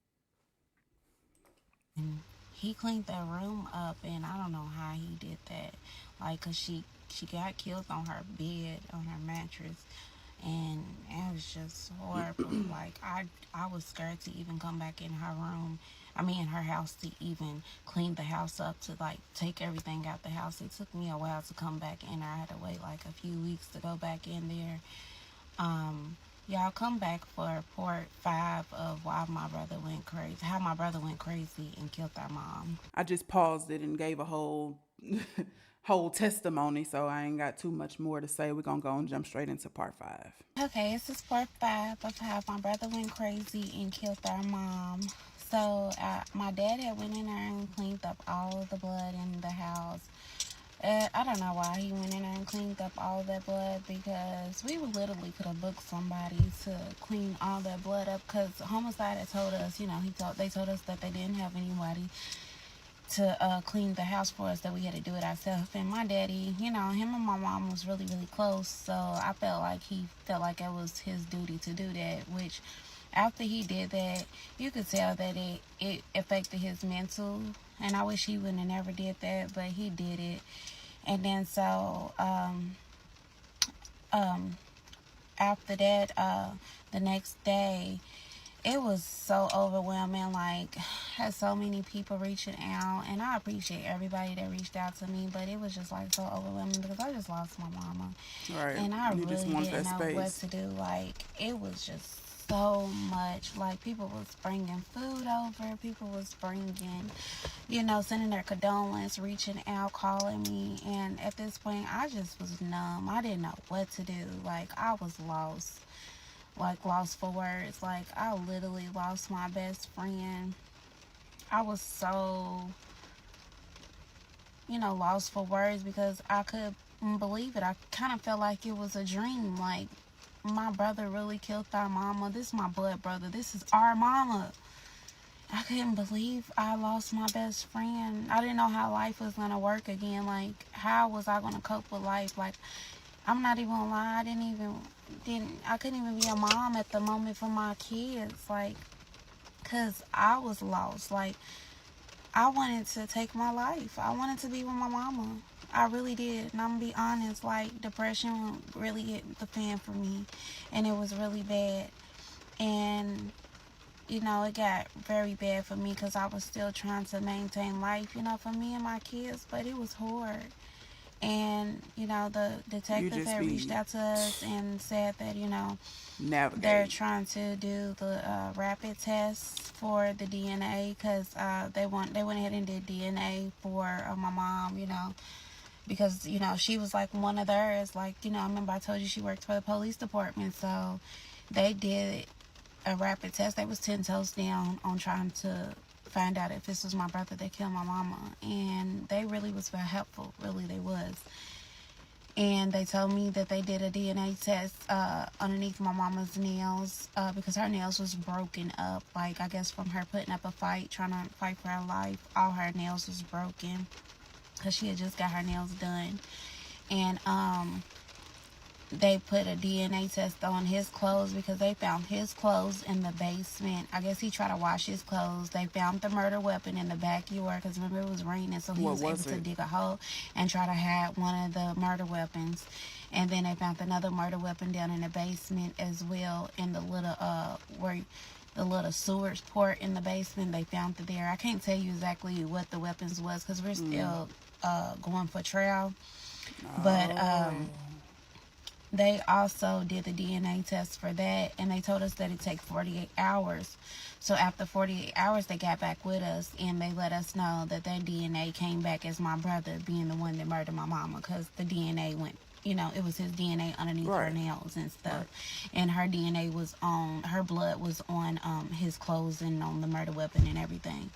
So, you know, and her DNA, you know, was on him as well. So he went to arraignment, and arraignment with court was on the news as well, because the news people was like, they was on it. They was reaching out to us, trying to get a story and everything. They was reaching out to me constantly, and they had cast it on the news, you know, the arraignment, and he had said that he didn't kill her, which we know that you did kill her. And it was very hard. Like, I didn't know what to do anymore. Like, I was lost. I really was, because trying to figure out how you're going to go day-to-day life without your mama, someone that's very important in your life, is hard. Like, even to this day, it's still hard, like, for me. But I had to get it together so I can plan her funeral. So me and my brother got together, and my family as well. We went to the funeral it's raining while she's telling this story. So we can plan her funeral. And we had to pick out her casket and everything. And my mama had also told me how she wanted her funeral as well. She wasn't scared to talk about death. She let me know what she wanted, what color she wanted. You know, my mama had a very good life insurance. She had life insurance put aside for her funeral and for her kids as well. So I was able to, you know, take care of everything for that, and, you know, get her buried the way that, you know, she wanted to. And I had also booked the makeup artist for her, because I didn't want her to have the ordinary funeral home look, makeup look, yes, you know, everything custom. Yeah, I didn't want that. So yeah, my mama had a makeup artist, hair, all that. We ain't doing that mortuary crap. No, that's dead. I booked the makeup artist for her, and the makeup artist went out and tried to do her makeup. And the makeup artist reached out to me and was like, I'm so sorry for everything that happened to you. She was like, I tried my hardest to make your mom look good. I tried my best. I didn't want to mess up her face as much. So I went ahead and did the best that I could. And she kept apologizing. And then she said, I tried my best. So I'm like, okay, I didn't see my mom yet.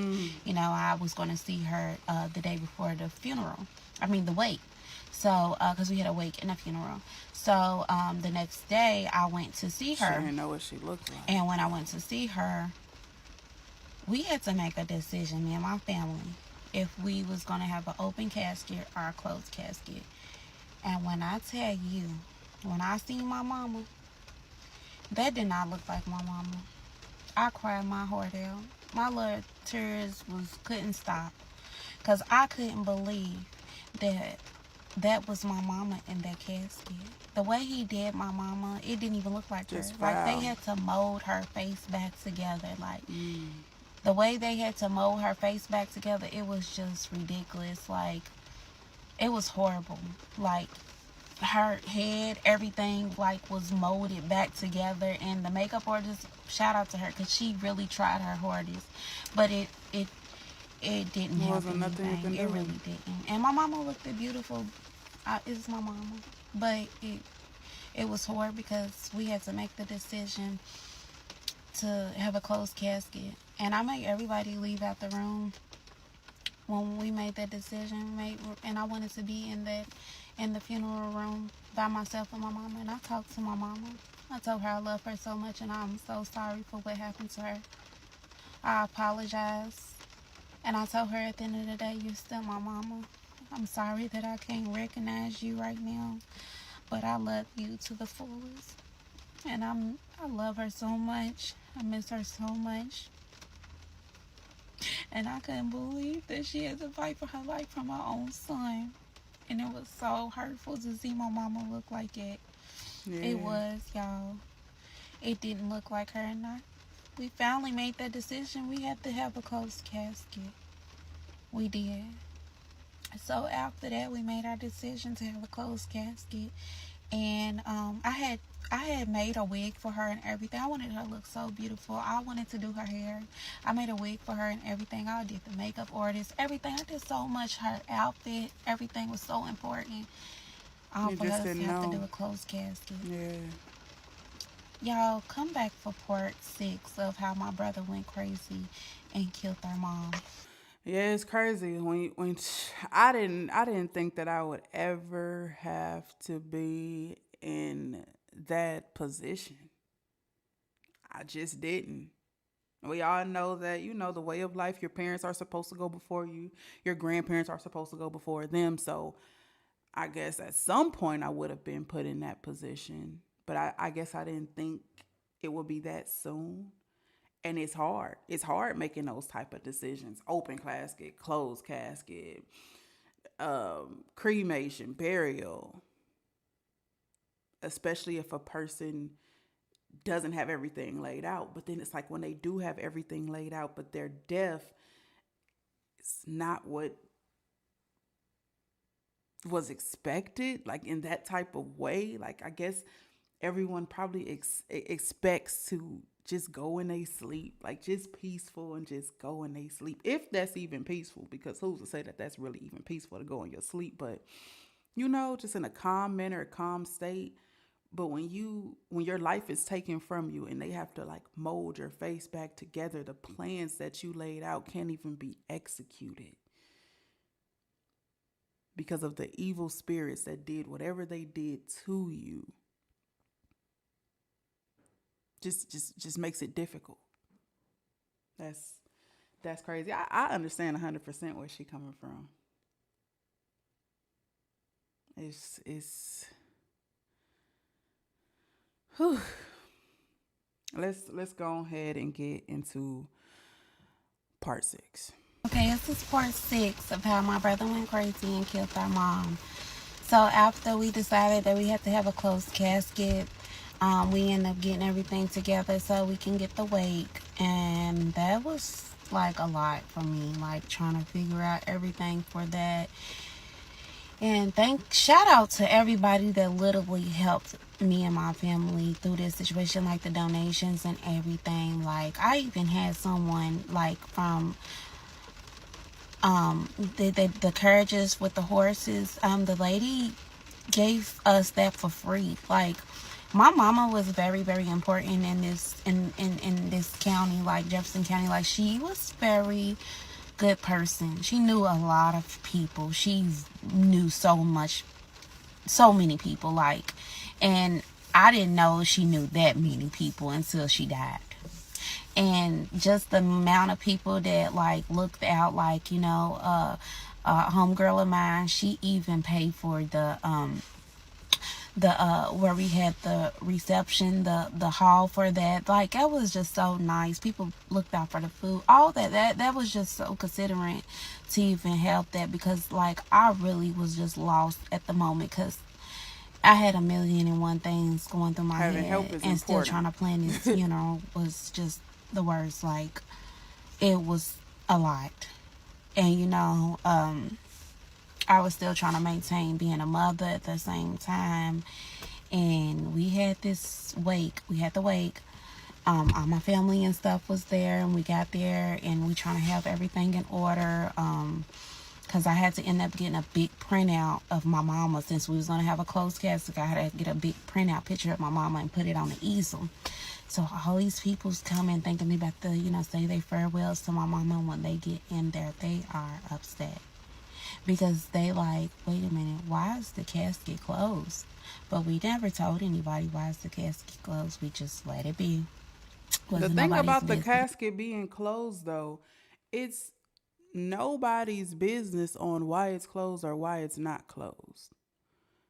Nobody is obligated to have a reason on why the casket was closed or not closed. If your mom had a viewing or if she didn't have a viewing, those were the decisions that you made as the person she left in charge, or as her daughter. Between you and your brother, you guys made those decisions. Open casket, closed casket, a viewing, not a viewing, a picture on an easel, whatever. So those people that came in feeling entitled to see a body at your mother's funeral is full of shit. They ain't shit. And I'll be the first to say it, and no disrespect, but disrespectfully, you ain't shit. If you walked into this funeral and got an attitude because the casket was closed, you don't respect that lady nor her children or their decisions anyway. You should have stayed your ass at home.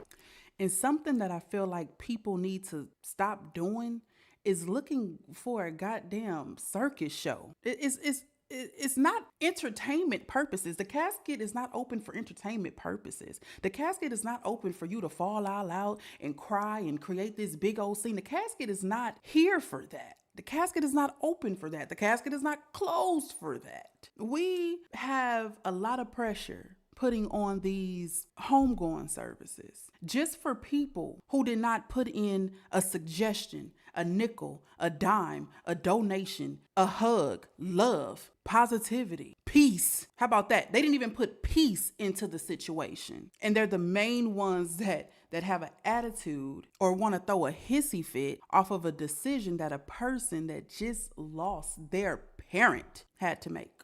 I will never, ever respect a motherfucker who can be that fucking entitled that they disrespect and can't find a piece of fucking empathy. How about that? They can't even be partially empathetic to a motherfucker that just laid their parent to rest. Y'all gotta stop wanting to go to these homegoing services for a shit show. Y'all gotta show up to the service knowing that you are here to celebrate the life of someone. You are not here to see what that person had on in the casket. You are not here to see how that person's hair was laid. You are not here to see how that person's makeup was done. You are not here to lay your hands on that person and cry and fall out and say you want to get in the casket with them. You are not here to take fucking photos of them. You are here to celebrate their life. Let's just do that. Can we normalize that? And I'm sorry, I may be putting a little bit of my personal, into this lady's situation, but I see where she's coming from. She said people walked into her mother's funeral upset that the damn casket wasn't open. How about you write out your eulogy? And then when you die, you make sure your casket is open. You make sure the person you put in charge leaves your casket open. That's the only casket you should be worried about being open is yours. I'm done with it. I'm gonna let it go. Y'all know I can rant about this thing. If y'all been here on King's Corner, y'all already know where I'm going with it. You know what I'm saying? If you've been rocking with me, you already know where I'm going with it. You know I can go on and on and on and on and on. But I pray that this girl, if she has not already found peace, that she finds it, and she don't let the demons that showed up to her mother's homegoing service for a shit show to affect her life. I pray that over her. And a lot of people came there to meddle too. When I tell you, there was a line outside for my mama to see my mama. It was a line to get into the door to see her, and that line stayed steady. It was packed. It was so packed. It was 2 books filled up. You know how you sign when you go to somebody's wake to, your little signature, that you was here. I have 2 books filled up. That's how many people it was. And I was so grateful for all them people to come and show love to my mama. Half of them people I didn't even know. But, hey, I was just grateful to see the love for my mama. And as the day is going on, somebody come up to me and was like, his baby mama's here with the kids. Well, not the kids. She was pregnant, but with her daughter and her. Okay, I'm fine with my niece. My niece is my niece. It is what it is. But that baby mama, I don't know.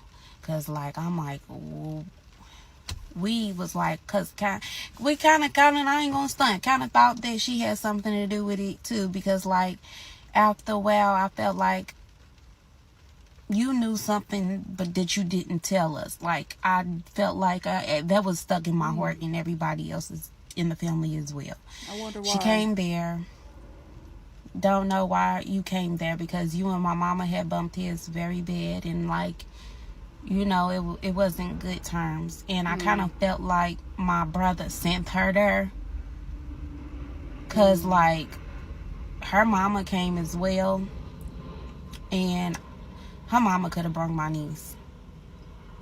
Not saying that she can't come to the funeral or the wake or whatever, but I just, you wasn't welcome. That's the truth. You wasn't welcome there. Didn't nobody want you there. My niece was very welcome. She was. I don't care. Like, what my brother did is what he did. I'm not never going to put that on the kids. They don't have nothing to do with it at all. And I love my niece to death. And his other kids as well. And she came, and I guess she felt the bad energy. But I felt like he sent her to come to try to see what the damage that he did. And she came and she left. Like she was in and out. That's what made me feel like you came to see what did he do? What was the damage that he did? And after that, the funeral was over. We had our, the little ate after and all that. And then we had the funeral next. And at the funeral, it was kind of hard because we was trying to figure out like how we was gonna, go through this day, because this is our last day seeing, our mama or whatever, even though we didn't get to see her because the castle was closed. So couldn't nobody talk at the funeral. And then I was the only one that could talk at the funeral. So I was strong enough. I don't even know how I had the courage to even get up and talk, but I did. And I was able to get up there and talk. And I said some words that I didn't even believe that I even said. And I even said, I know my mom, one of the words I remember to this day, I said, I know my mama's body is dead and gone, but her spirit stays alive. And I know she's always with me. And I stick to that to this day. I believe that. My mama is always with me. Her spirit never died. And I always feel her. Because I always have, good luck all the time. Because I know she's always around. She always look out for me. Like she was when she was here. So we had the love funeral. We had the reception. And then we had that. And it was that. And then a few days later, we get a phone call. And they had to release him because I don't remember why they had to release him. Okay, go back. Okay, I do remember. Hold on now. They had to. This is before the test, the rapid test came out. They had to release him. When they had released him, they had to release him because they didn't have the DNA yet. And when they released him, they couldn't find him. They didn't know where he was at. He went hiding. When I say he went hiding, they couldn't find him nowhere. And it got to the point of where, like if somebody finds you out on this street, you know. I ain't saying too much on her, but you know. And couldn't nobody find him nowhere. They even had a manhunt for him because after a while the test came back and they needed to lock him up. And they ended up finding him because a lady had called and said there was a suspicious man walking around the neighborhood. And this was like in a suburb neighborhood, like a neighborhood that everybody knows, neighborhood watch neighborhood. And she called and reported him. And when they found him, and they picked him up, and then that's when they ended up keeping him. That's how, all that happened. Okay, Forgot to mention that. It kind of slipped my mind. That's okay. But, like, that happened with that. And after that, we was like, what do we do next? And Christmas haven't even had came yet. And my mama, we still never went in her house to clean up her house yet or nothing. So we had went and got the presents, all that stuff. And, she had presents with everybody's name on it. And she also had a gift for my niece. I mean, not my niece, her niece. which was my cousin. Remember I said that we were supposed to decorate the party for her? She had a gift for her, which was so nice. My cousin said she was going to cherish that gift because that was so nice. She had gifts for everybody. And then we ended up cleaning the house up. And when I went into my brother's room, oh my goodness, I found this Bible. Remember I told you it was bad spirits around that room? I found the Bible upside down words. Y'all, come back for part 7 of how my brother went crazy and killed our mom. Girl. Okay, and y'all probably like, what? I'm doing all of this right now because part 6 was the last part that she uploaded. It was 22 hours as of right now. Let me refresh. Before I go, let me just refresh one good time. She has not uploaded since. She has not uploaded, so we got to wait. We just got to wait and see. Now, I know it's going to get a little crazy. So hopefully she upload parts, like 3 or 4 parts at one time. Because I know it's finna get crazy. What y'all think about it? I know I went on my little rant, so I ain't gonna hold y'all too long. We been here. I didn't even think she was gonna leave us on that type of cliffhanger like that. I didn't even know that we was on that type of time. Solo Dolo, her name's Solo Dolo Fancy on TikTok. Solo Dolo, I didn't even think you were gonna just leave us hanging like that. I thought you were just gonna go on and on and on, but then now I see. That's how you rocking? That's how you rocking? All right. We gonna wait on her though. Hopefully she's able to release the rest of the story because as you heard, you know, there's still, I guess, ongoing investigation or trial or something. And so hopefully she ain't have to pump her brakes right there because we're invested. I think it's safe to say we're invested. Y'all comment down below if y'all made it to this part of the video, all right? I'm going to keep a close eye out on her page. If y'all want to go follow her on TikTok and let me know if it's up, if I missed it or if I'm asleep when she posted or something, I wake up and I can see that you hit me up on Instagram or DM'd the actual video to me on TikTok, y'all can do so. Her name is Solo Dolo Fancy, just like that. Whew. Y'all, look. If you like videos like this and you want to see more is to come. Don't forget to like, comment, subscribe, share, because right now, King Day is out. Peace. The motherfucking building. This is part 7 of how my brother went crazy and killed our mom. So when I had went into that room, I had seen that Bible that was upside downwards. And in the chapter that was upside downwards that he was reading was something about sacrifice. You sacrifice someone to help to cleanse your soul. And I had when I had read that, I was shocked because I was like, did he sacrifice our mama? Like, I had all type of questions in my head. Like, I didn't know what to think. Like, why was that book upside downwards right there? Like, was it a reason why that book was upside downwards and it was on that chapter? Like, I don't know. Like, I even started thinking about, like, my mama and how she, like, had to put up a fight to, like, fight against her own son, like, her firstborn, her love. You know, it's your first love. So, you know, I was thinking about all that stuff, and that just blew my mind, like, because they was the only one in that house that didn't really know what happened, and I had just things just running through my mind. But anyways, I had ended up talking to the detectives to see what was the next steps that, you know, we go in this process of going through courts and everything. And then, you know, I ended up meeting the prosecutor and everything, and they let us know the steps that we had to take to go through this process, and that it was going to be a long run, in which it is, because we're still waiting for trials to start.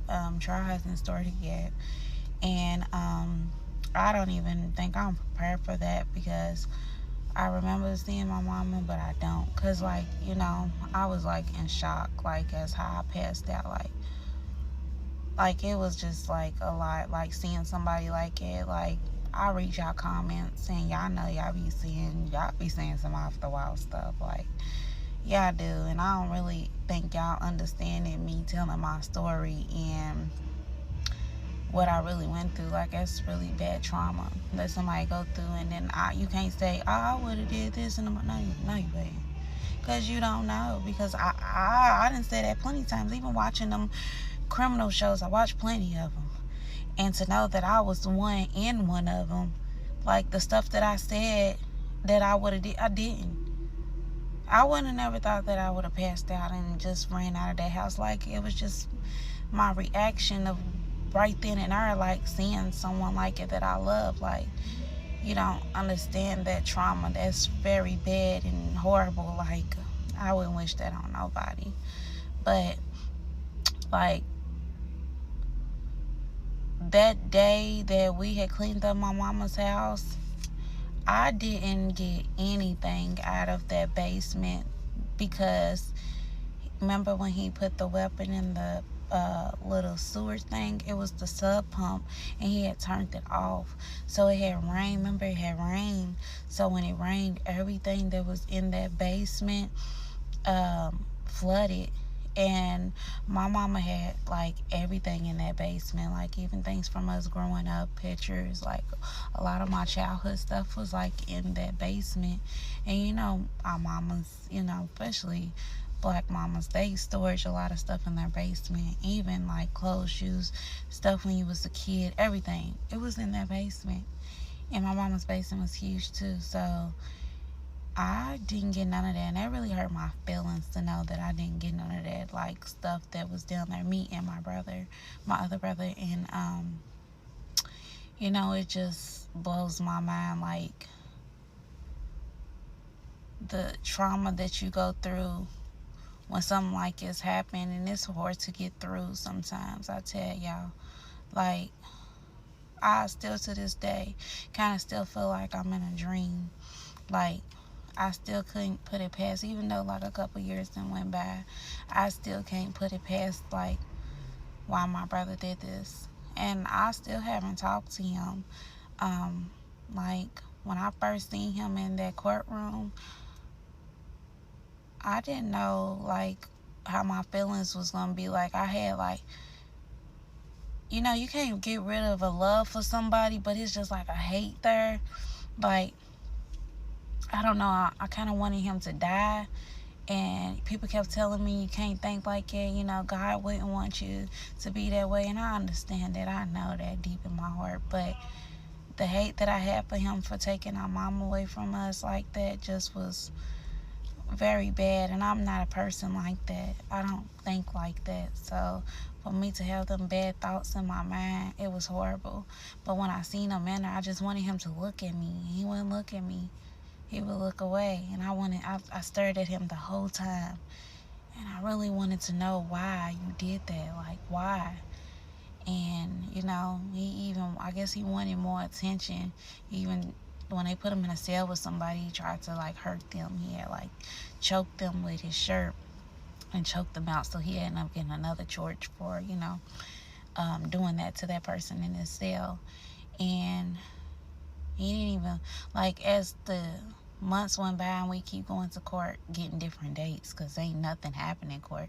They also had they made him do an evaluation to see if he could stand trial. Was he crazy, and could he stand trial? In which they came to the conclusion that he can stand trial, but he just looked at crazy and crazy as I seen him in that courtroom. And then at first wasn't nobody coming in there for him, and just like recently when we've been going to court, his baby mama's been popping up in there, so they've been talking, you know, and now he doesn't even have a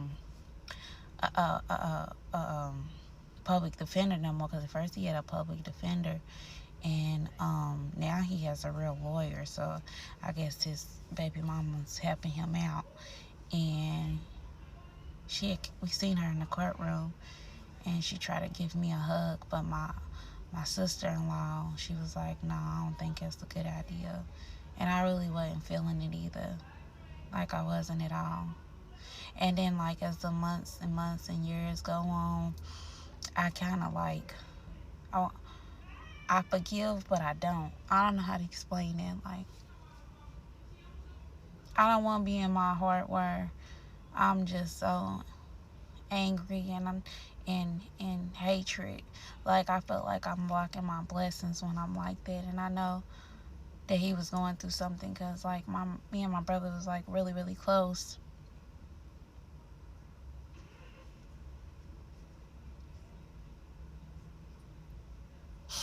I'm sorry, y'all. Hurt my feelings talking about that. Yeah, it really hurt my feelings talking about that. Me and my brother was really close. And I just really don't know why he took our mama. Like, I really don't. And it hurts my feelings to know that, y'all. And, you know, I appreciate everything that everybody reach out and tell me their story. You know, y'all get on here and I just want to tell y'all my story. Like, I don't get on here just, like, to, like, for y'all's attention. I really don't. But I get on here to tell my story because I know people that reached out. So many people that reached out to me and told me that they're going through the same thing. And I feel like the system really, really failed me and my family. My mama even went to the court system and tried to, you know, get the authority to put him inside the mental hospital. I forgot what it's called, but you know, you take control of everything. They denied her, and I didn't understand that. And now my mama's dead due to the system failing us. Because I feel like if they would have helped him when we kept trying to take him to the hospital, my mama would still be here. Y'all, thank y'all for listening to my story. I really, really appreciate the love and the support that y'all really had came out and said to me. I read you all's messages and comments, even the negative comments. You know, people's gonna say what they say, but I really appreciate y'all listening to my story. And thank y'all for everything, showing all the love. I appreciate it. Good night.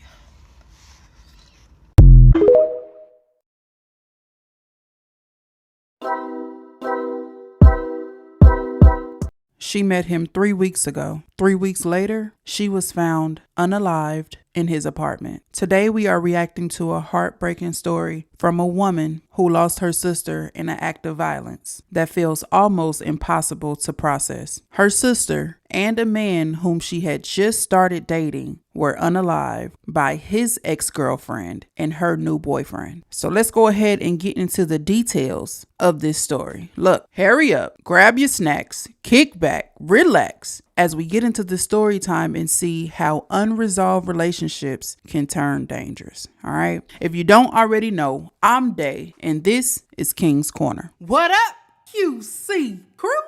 King Day is in the mother building. Run it up for so. Your bitch gon' not know when it's up. Run that shit, we had all the show. Say that shit for your camera roll. Warning. Everything said in this video and on this platform is strictly my opinion and all alleged. Here, we speak about hot topics on YouTube and other social media platforms for entertainment and conversational purposes only. Viewer discretion is advised. What it do? It is your homie King Day here in King's Corner, and I am back with another reaction video for you. Now look, what up y'all? We are back with another reaction video. This one is about how this woman's sister was unalived with a man she had met 3 weeks prior. All right, look, I ain't gonna hold you no longer. I never do. If you mess with me like I mess with you, you know what to do. Hit that subscribe button, like, comment, share. We're gonna get straight into this video. Let's get it. Let go.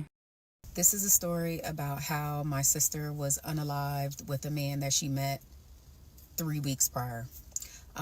So in 2014, my sister had just turned 27 years old, and she lived in another city in Pennsylvania with my mom. She was a loving, caring individual, and I feel like she was just kind of searching for love, but searching for love in the wrong places.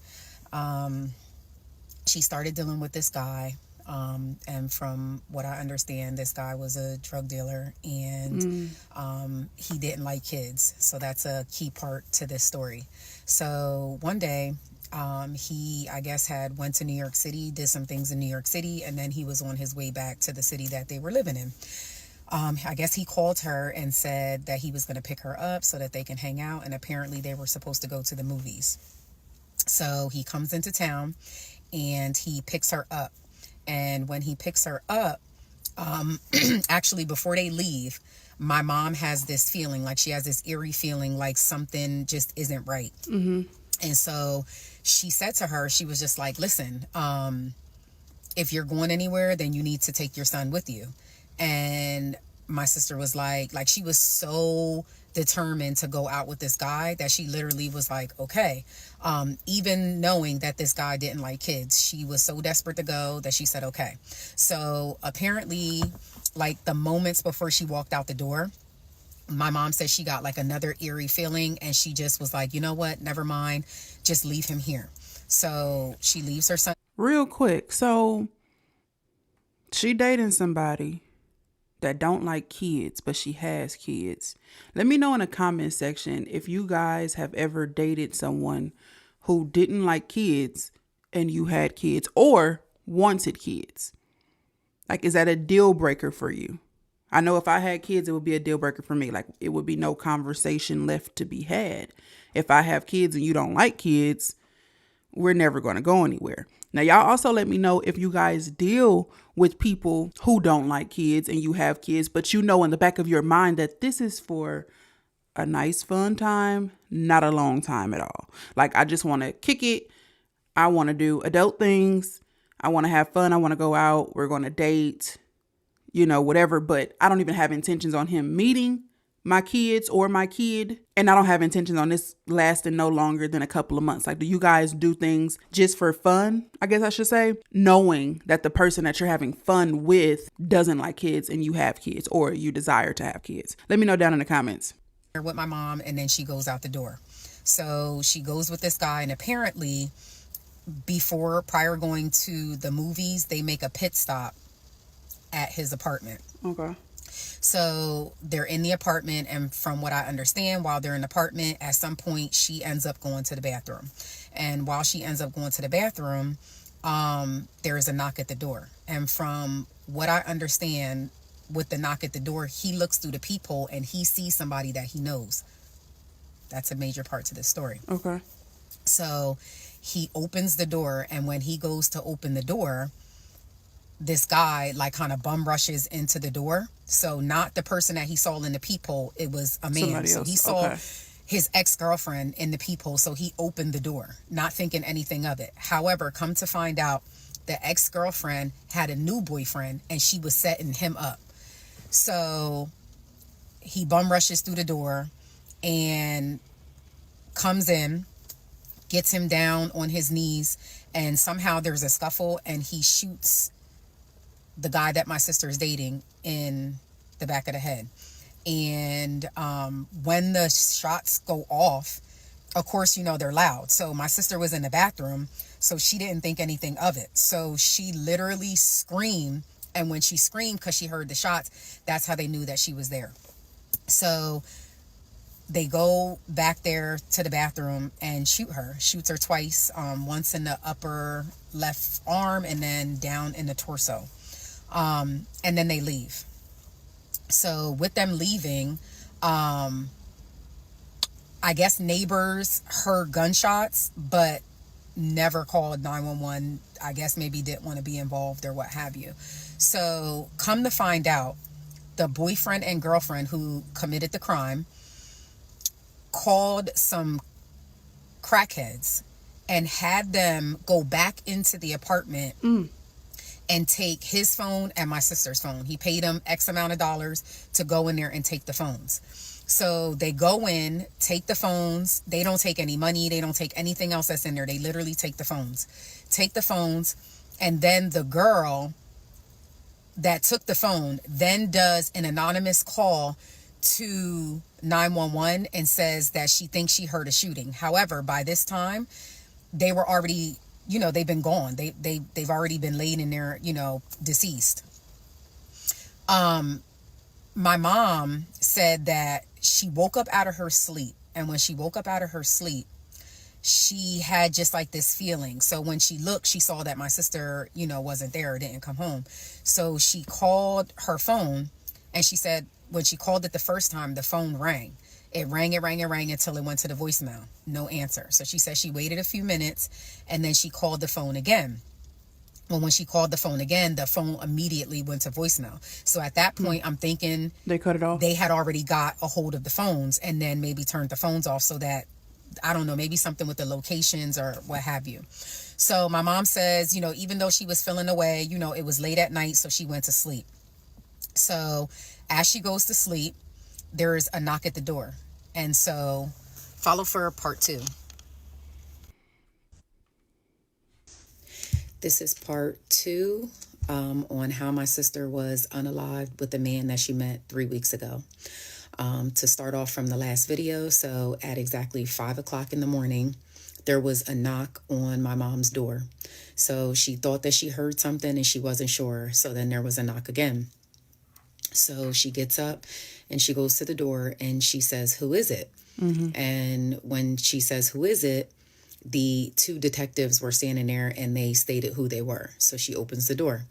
So when she opens the door, she's still kind of like frazzled. Like she's kind of almost feeling like she's in a dream because she opens the door and 2 detectives are standing at the door.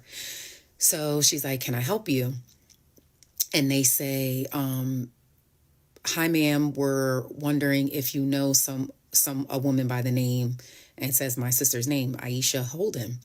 And it's not funny, but my mom says, because if you had to know my sister, to know how she was, like she was funny. She always cracked jokes. Like you just couldn't really take her serious. So the first thing my mom says is, "Well, what did she do?" So they said, "Can we come in?" So she lets them in. So I guess they're like asking her all these different questions. Like, when's the last time she talked to her? And she's basically saying like, "Well, I've been calling her. The phone did ring, but now it's going to voicemail." And then she basically breaks down the situation that, she met this guy and that he came to pick her up and he was supposed to be taking her to the movies. And, she went off with this guy and she hasn't heard from her since. She said she started calling her like around 11:45 midnight that night. And the phone, it rang for a little bit and then she started calling it again and it started going to voicemail. So long story short, they ask her, at this point, she tells them like, "That's my daughter, like what's going on? Because what is all this about?" Like she's starting to get frustrated because you know how it is when the detectives come, right. They ask all these questions before they basically tell you what's going on.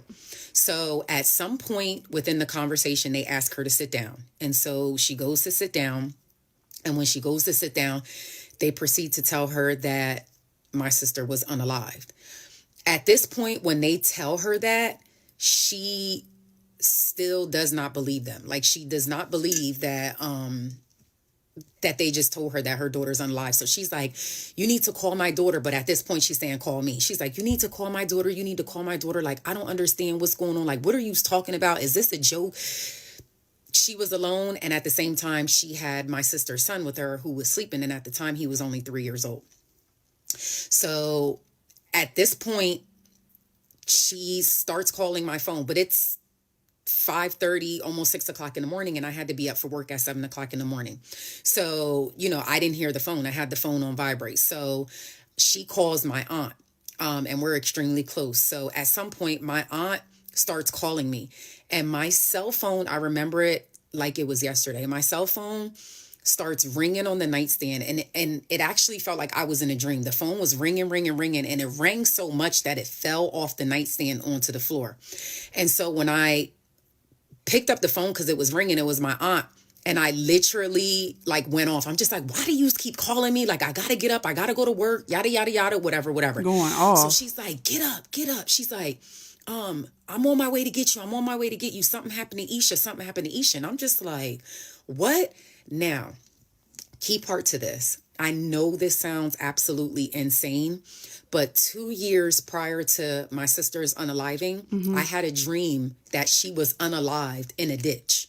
And I remember I called her on the phone and she didn't answer for hours. And when she finally answered the phone, I literally cursed her out. Like, "Why didn't you answer the effing phone? Like, I've been calling you. I had this dream. I was worried, yada, yada." So it's crazy that exactly 2 years to the date of that dream, my sister was unalived. So I get myself, like, I jump up. I'm like Y'all frazzled. ever had I'm like something like that happen to y'all? Like, whew, that was deep. Like you had a dream about something. I know, people be like, oh, you dream about this. That means somebody's pregnant. Or you dream about that. That means somebody's passed away or about to pass away or, something like that. Have you guys had a dream where it was literally like, okay, 2 years to the date, I had a dream that such and such had passed away. And then now 2 years later, they actually have passed away. Y'all let me know. I have never experienced that. I don't have those kind of dreams and I don't want them, but I don't really have those kind of dreams. I'm trying to think because I don't want to lie now, but I don't think I've ever experienced anything like that. Now I have some crazy dreams, but they be so crazy they feel like dreams. Like it don't be feeling like real life. But yeah, if I ever did have one, I would definitely cancel those dreams with prayer. I used to have sleep paralysis and I prayed my way out of that. I haven't had it in a long time. So yeah, in the beginning, it used to scare me. I used to get scared. Then I started praying myself out of it. Then it started getting to a point where I got frustrated. Like seriously, again, like you finna play with me again. So I think it's gone. I think the sleep paralysis is gone. And I cast that stuff away out. I cast that stuff out in prayer. All right. So that's what I would do with these type of dreams too. But y'all let me know down below if y'all experienced anything like that. Myself together, everything like that, get throwing some clothes on. So I call into my job and I let them know that I'm not coming in because something happened to one of my siblings. That was all I said. So in the meantime, by then my aunt gets to my house and it's about a 45-minute ride to where my mom lives in the next city over. So we're riding up there. Now, mind you, as we're riding up there, in my mind, I'm thinking, not that this is a joke, but I'm thinking like, there's no way that like, this is true. Like, I know we're going to get there. She's going to be okay. Or, she just didn't come home. Like, just like there's an over-exaggerated moment. While we're riding up there, I get online and I look up the news in my mom's city. And it says, male and female found deceased in an apartment building. So, and it's crazy because look at my hands. I'm like shaking, reliving the story. But even then in my mind, I'm like, there's no way that is her. Follow me for part 3. Part 3 on how my sister was unalived with a man she met 3 weeks ago. So to jump off from where I was, I'm riding up, I see the article and I'm still in disbelief. Like, no, there's no way this can't be. So we get up to the city and we get to my mom's house. And when I get there, my mom is I felt like she was like in shock. Like she came out of her apartment and, my nephew was there, who again is only 3 years old. And, he's bouncing around and bopping around. And my mom starts telling us all the things that the detectives, and the cops said to her and like all these different things, but it still doesn't seem real. However, they said that we needed to go to the hospital to ID her body. So at this point, we all get in the car, which is me, my mom, my aunt, and my nephew. And I had reached out to my sister.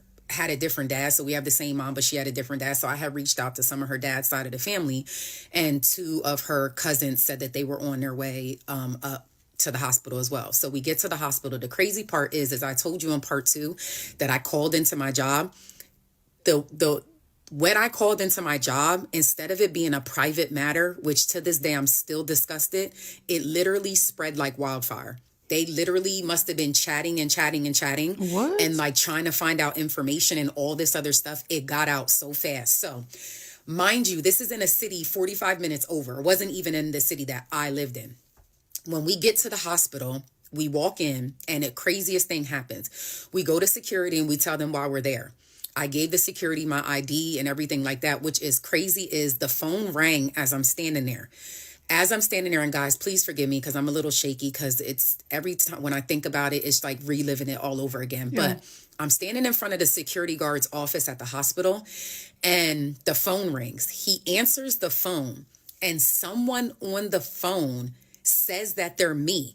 So they call the hospital trying to get information on my sister. Your job? And says that they were me. And it's so crazy. Like the guard was like, you're, Jasmine Holden or whatever. And they're like, yeah. And he's like, well, that's funny because she's standing right here in front of me. And then he hangs up. So people were literally already calling, trying to be nosy and get information. So we said, What?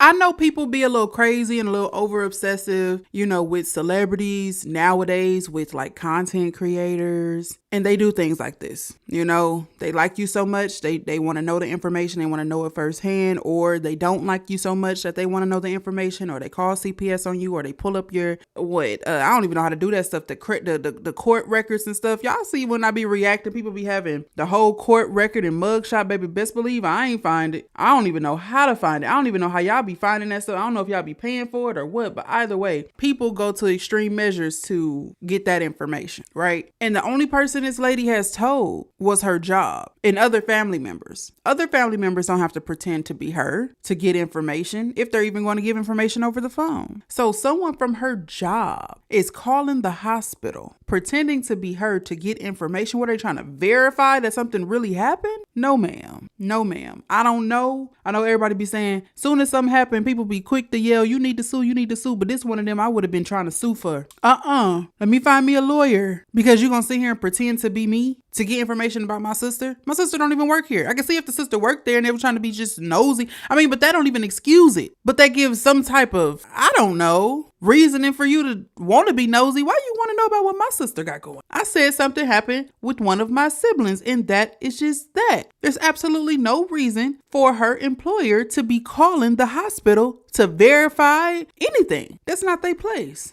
For a couple of minutes, and they said we had to wait for someone to come and get us. So someone comes and gets us, and we all get in the elevator. Now, this is where it gets crazy.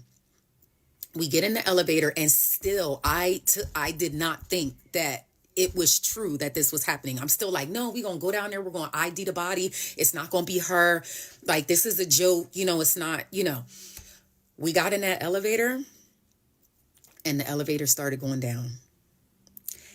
And when it started going down, I honestly felt like my heart just like sank. But in my mind, I'm still trying to tell myself, like, there's no way, like this, there's just no way. Like, we're going to go in here. It's not going to be her. It's all going to be fine, whatever. So we get down to the bottom floor. It's so cold. It's dark. It's quiet. I didn't know that this is like the morgue of, the hospital. I've never been in a situation like this before. So they take us to this room, and the doors closed, and they had 2 guards there. And I remember them saying, when you get inside, please, you're not able to, don't touch anything. Like, don't touch the body, you can't touch the body. So in my mind, I'm still like, there's no way. They open the door. And when they open the door, she was laying there. Like, she was laying like, I don't know if it was a bed or like what it was, but she was laying there, and she was kind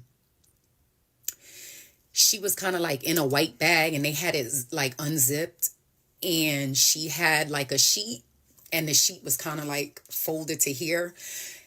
And the crazy part is, now you got to understand that me and my sister were a year, not even a year and a half apart. And so when I walked in there, and she was like just laying on the bed, and like, her eyes were like not closed, but they weren't open. She had like a little piece of blood like coming down her nose. And in my mind, I still did not believe that she was unalive. Like, I could have, like, I was standing there, and it was like, I felt like I saw her chest breathing. And I just remember, like I didn't hear anything around me, nothing around me, like nothing at all. Like, come back for part 4. This is part 4 on how my sister was unalived with the man that she met 3 weeks ago. Sorry, guys, I'm outside of my kids' soccer, and I don't want them to hear. So anyway, as I was saying, so we walk into this room, and she's laying there on the table, and everything, literally, I can't hear anything. Like, I literally I look over and my mom, literally, when I tell you guys, she was screaming. I mean, she must have jumped 10 feet off of the ground. And the security guards had to literally grab her and tackle her to the floor because she was screaming. And I mean, but in the midst of her screaming, it was like I heard her screaming, but I didn't hear her screaming. They tackled her to the floor, and at this point, I start calling my sister's name. I'm like, Aisha, Isha, get up, get up, get up. Isha, get up.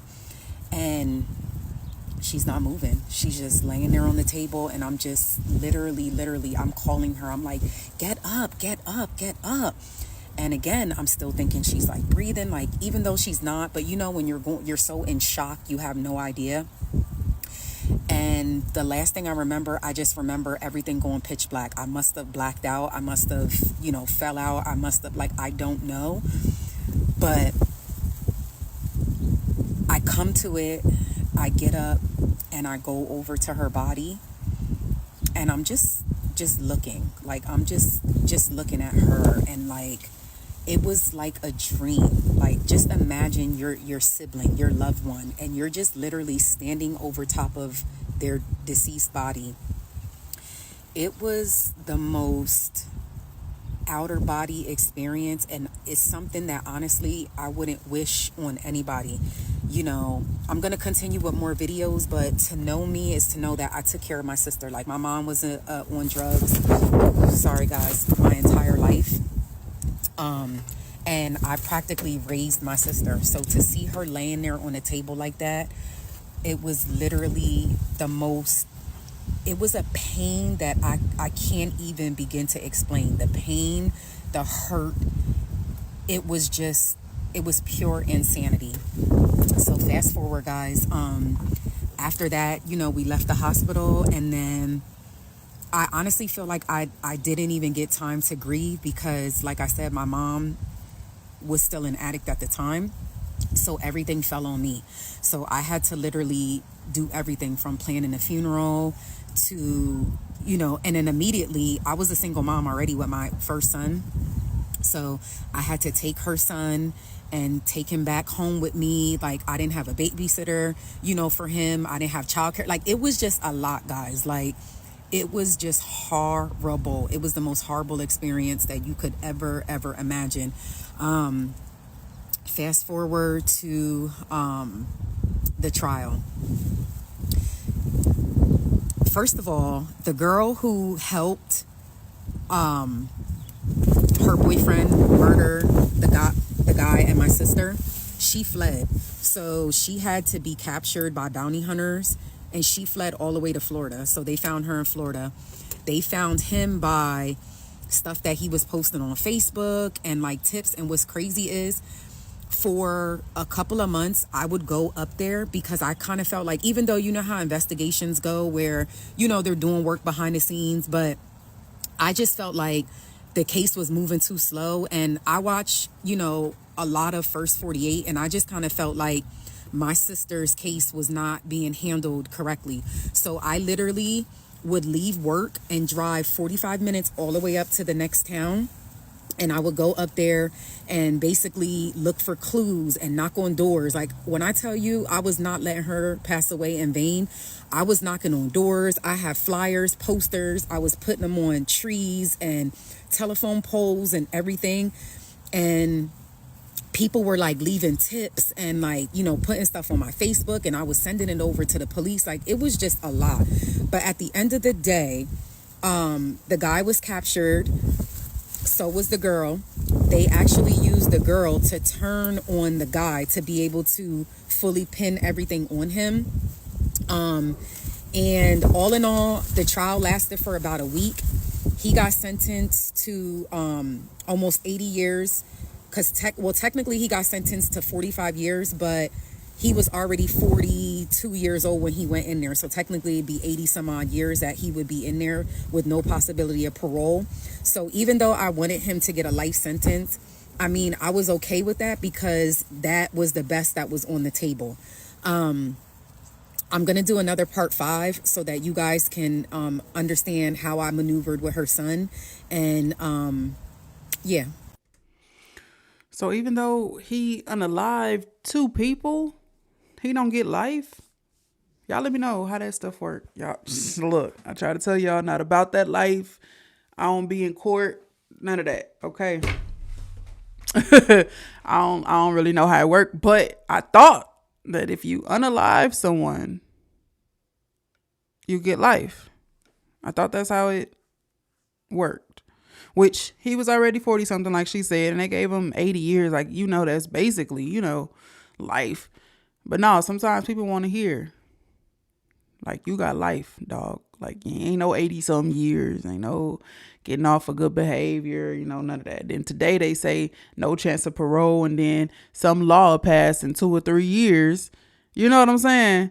So y'all gotta be careful out here, because I'm not even understanding why the ex-girlfriend is even setting him up with her current dude. Like, I could see if she would have said the ex-girlfriend knocked on the door, then her brother came through and did the work. It ain't no telling what they went through in their relationship. But you got a whole new dude, and your new dude is set to go unalive your ex-dude. People be crazy. Again, though, you don't know what people are going through in their relationship. You don't know what that man, put her through, why she wanted him unalive, whatever. I don't know if we get into all of that or not, but you just never know. And then the fact of the matter is, they went in there, did what they did to him, didn't even know it was somebody else in there, didn't even have no intention on doing anything to anybody else. But it's kind of like almost like a witness, even though she didn't see, but almost like a witness. So it's like we gotta let you go too. That's why I be saying, like, I don't do the late night sitting in the car,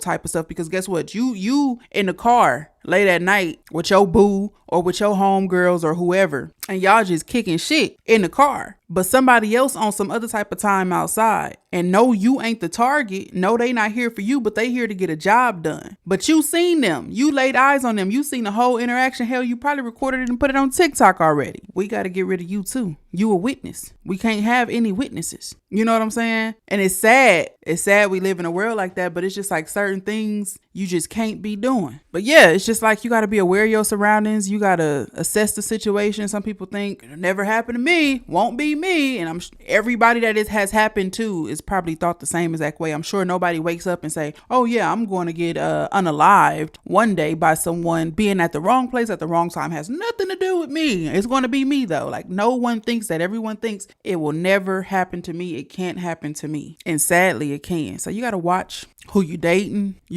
scope out the scene. It just, things ain't how they used to be. And it's not even saying that back in the day it was any better. Back in the day, it probably was worse. Just wasn't coming to the forefront. So nobody really knew about what was going on or how it was going on. But everything ain't like the love story. Everything ain't like the chick flick movie. Find the man of your dreams, scoop you off your feet, wipe you off your feet, how it go? Whatever. And then y'all live happily ever after. Everything ain't like that no more. And then you be thinking it's cool too to spin the block. You may be like, you know what? I ain't about to deal with nobody new. These new people crazy. I'm finna spin the block. But you spinning the block on something from years ago. You don't know what type of baggage this spinach of the block is going to bring. You don't know what people doing on their free time. So you just got to be cautious. Damned if you do, damned if you don't. But just try and assess the situation the best you can. Try and get as much information about a person as best as you can. And have people around you that genuinely care about you and love you, but that's real enough to tell you when something ain't right. And make sure you trust their opinion. Not nobody you think jealous of you, not nobody you think envy you. No, somebody that you genuinely trust. And say, there's something not right about him. I can't put my finger on it, but it's something not right about her. Let's take a deeper dive. You know what I'm saying? Because sometimes you be head over heels. You be like, my man, my girl, ooh, ow. Whole time they not even right. And you can't see it. Someone else can see it, but you can't. Let's get on to part 5. So this was a guy when I first got him with my sister. This was the first day I got full custody of him. Teddy bear is made out of my sister's clothing the day that she passed away, and I had it made into a bear for him. And every year, this is what I do for him. His favorite gift for Christmas comes from his mom. Just watch.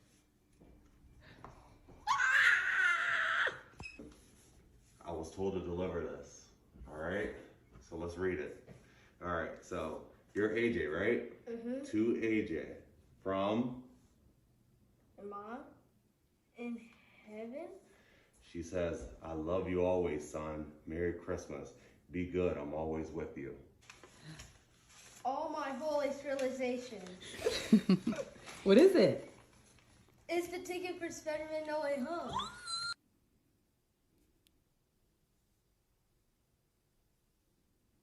Oh, that's her son, This is y'all. my baby now. He's 13.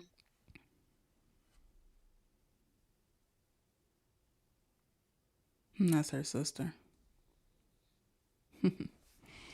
All right, part 6. Hey guys, this is part 6 and 7. Tonight I'm doing part 6 and 7 of my sister was unalive with the man she met 3 weeks ago.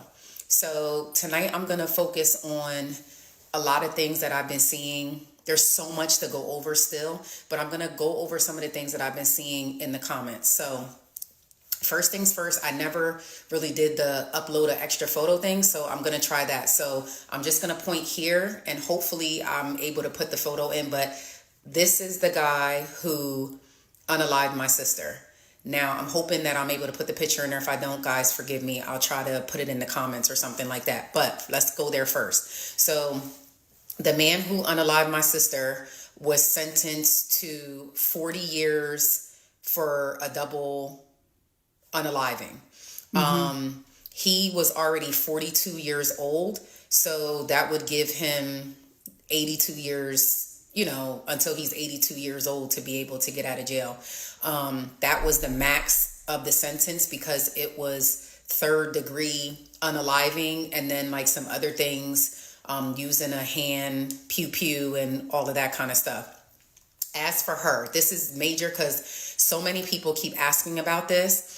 As for her, she got time served. She got time served, which was technically 8 months. And the reason for that being is because they had to use her testimony against him because technically there was no one who saw it. So he could have potentially got off. So what they did was have her flip on him so that she could ID him as the pew man.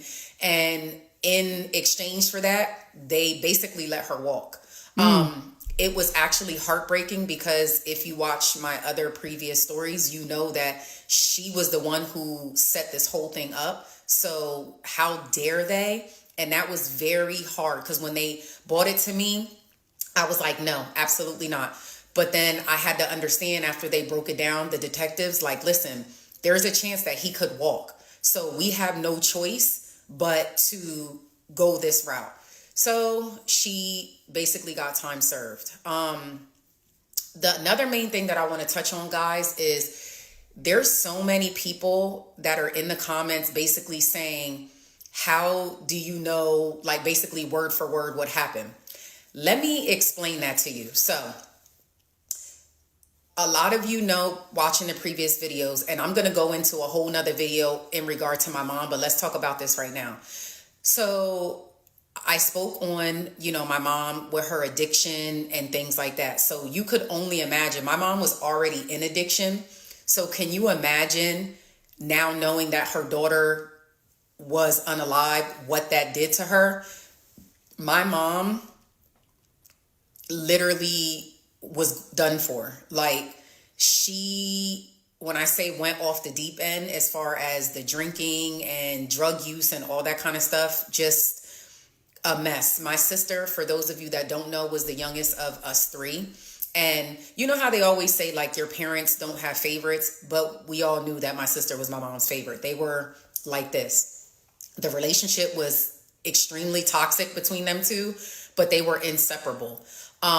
So that left me as the next of kin in line to be able to handle everything. So as far as like the investigation goes, so when the detectives were doing all their work and everything went through me. Everything, the phone calls, we got this evidence, everything that they were finding out, it was all going through me. The detectives were literally calling me for months, telling me how this went on. Also, there was cameras inside the boyfriend's apartment. So the cameras gave them pretty much a lot of the information. So you could hear the screaming, you could hear the knock at the door, you could like all of that stuff. You literally saw it all on camera and you could hear it. Now, I have to be honest with you guys.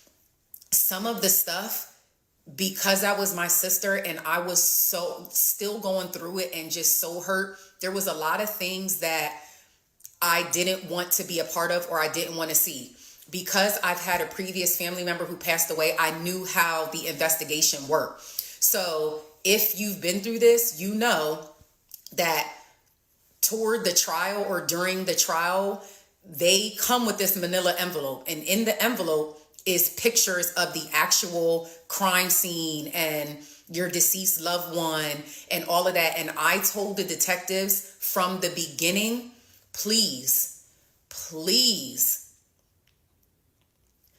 do not, under any circumstances, show me any pictures of my sister deceased.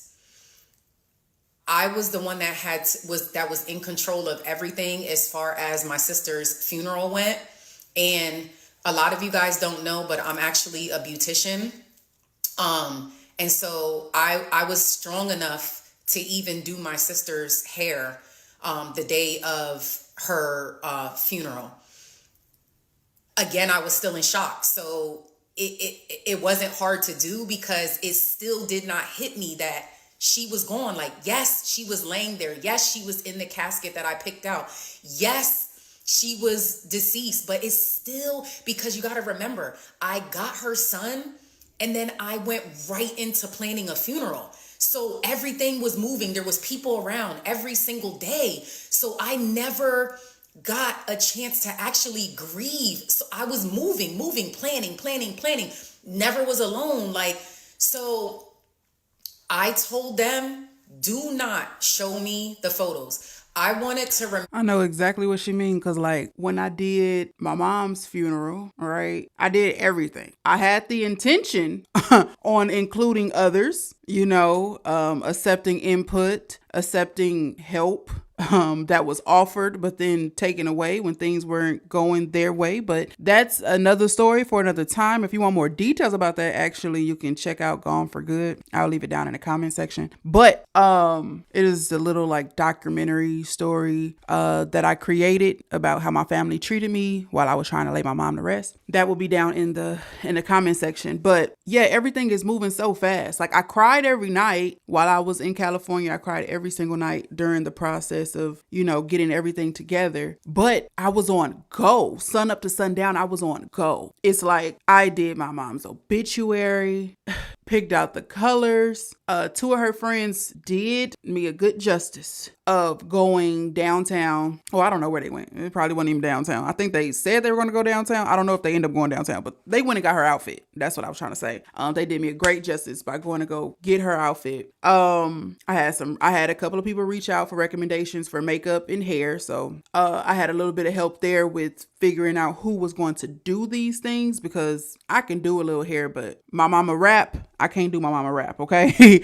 So reached out to them. They came out, they did their thing, whatever. But the day of the viewing of my mom's body, every time someone went up there to look at her and came back down, I went up there to make sure she was straight. People put their hand on you and, things get a little out of whack. And I had to make sure that feather bang was feather banging. After every single person that went up there, I had to make sure that bang was back right. I had to make sure it was like boom, boom, boom, boom. You know what I'm saying? That's how I'm award hers. It wasn't just like one big long one or nothing. No, it was like bow, bow, bow. You know what I'm saying? So I had to go up there and make sure that bang was banging. Make sure her jewelry was back straight, her necklace, her bracelet. I think after the lady came and did my mom's hair the day before the viewing. I went to go approve and the bang wasn't banging. It was straight. She had a straight bang. I called her. I'm like, hey, how you doing?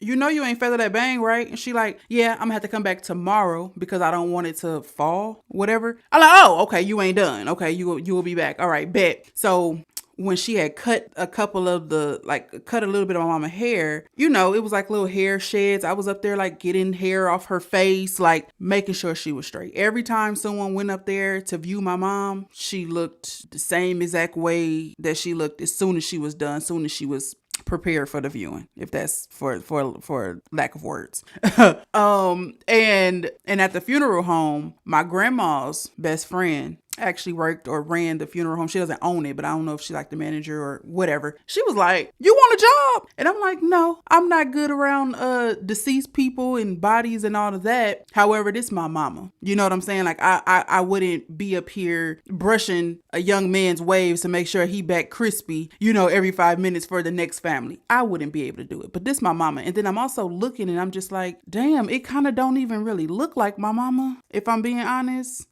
So I think I'm still in like the state of shock she's in to a certain extent of like, nah, my mama's still at the hospital. Like my mama not dead, she's still at the hospital. Like that's just how I be feeling sometimes. So I definitely understand what she mean by like, I did her hair, I'm in a state of shock, I'm moving. It's a lot of stuff going on. I'm not able to sit down and like sit in it and grieve. And that's how it be. You know what I'm saying? That's how it be. You be on go and you be moving. And you be moving so fast, you don't get a chance to sit and really understand what it is that's happening or what it is that you're going through. And mind you, I had never done a funeral before. A funeral was something my mama haven't even done a funeral before. Like I never got a firsthand experience on how it goes, like what the process is. I never, I stayed in the child's place. It wasn't nobody that was that close to me that had passed away since being an adult. So I didn't know what to expect or what to do. So it's my first time. And then it's my mama. And then my grandma's already gone because my grandma would have been my right hand man. My grandma is already gone. So it was just like a lot. And you really don't get a chance to understand what's going on in that time. You know what people are saying. Your mind telling you one thing. You on go. You moving fast. A lot of action. And it's just like,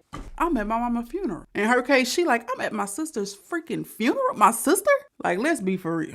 My sister, the way that I laid her to rest. I didn't want to see her laying there. I didn't want to see the scene. I didn't want to see blood. I didn't want to see any of that. I did not. So I ran the entire investigation, went through me. So for the people who keep asking, how do I know how this happened, that happened? The detectives called me every other day, or when a couple weeks went by, I was the point of contact. When the trial went on, I was the point of contact. When they came to me with the plea for her and the sentencing for him, everything went through me. I also want to touch base on my sister. I got a copy of her death certificate, but I was not, and I'm still not strong enough to get a copy of her autopsy report. I didn't get a copy of the autopsy report because in my mind, I did not want to see the time that she was pronounced versus the time that they thought that she was pew-pewed.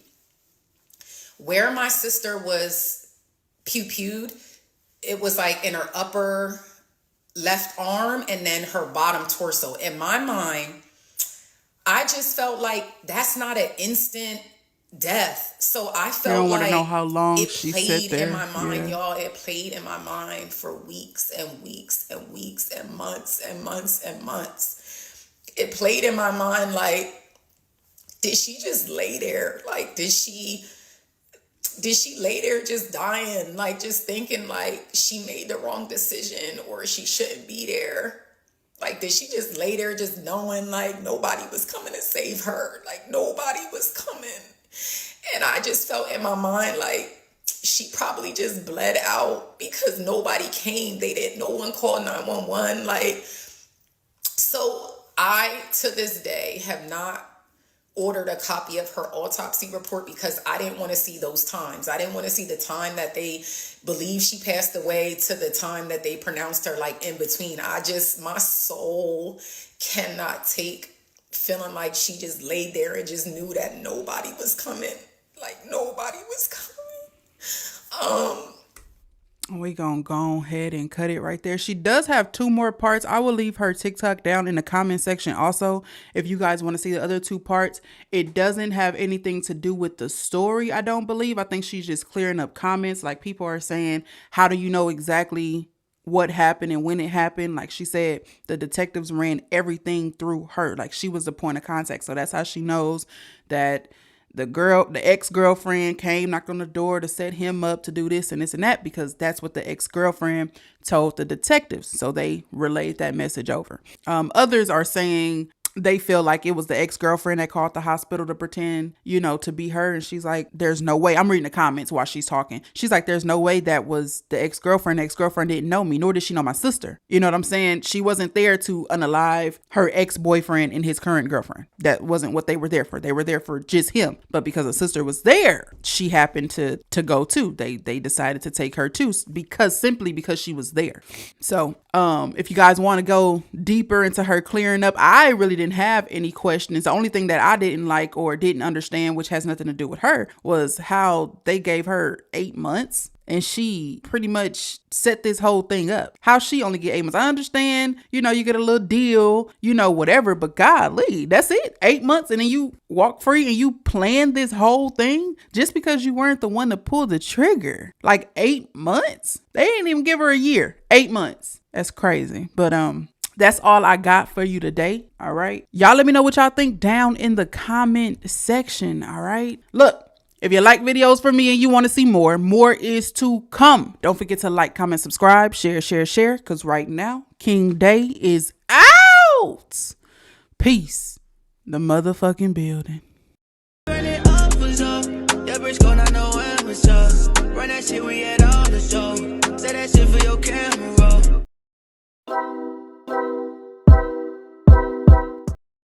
Rapper killed over the weekend, and her friends say she was shot while attending an event at a beauty shop in Oakland. Well, the victim is known as Tan DeGod, a rapper with more than 20,000 followers on Instagram and a bright future ahead of her. According to the people who knew her, they say the young entrepreneur and music artist was passionate about her music, and they never saw this coming.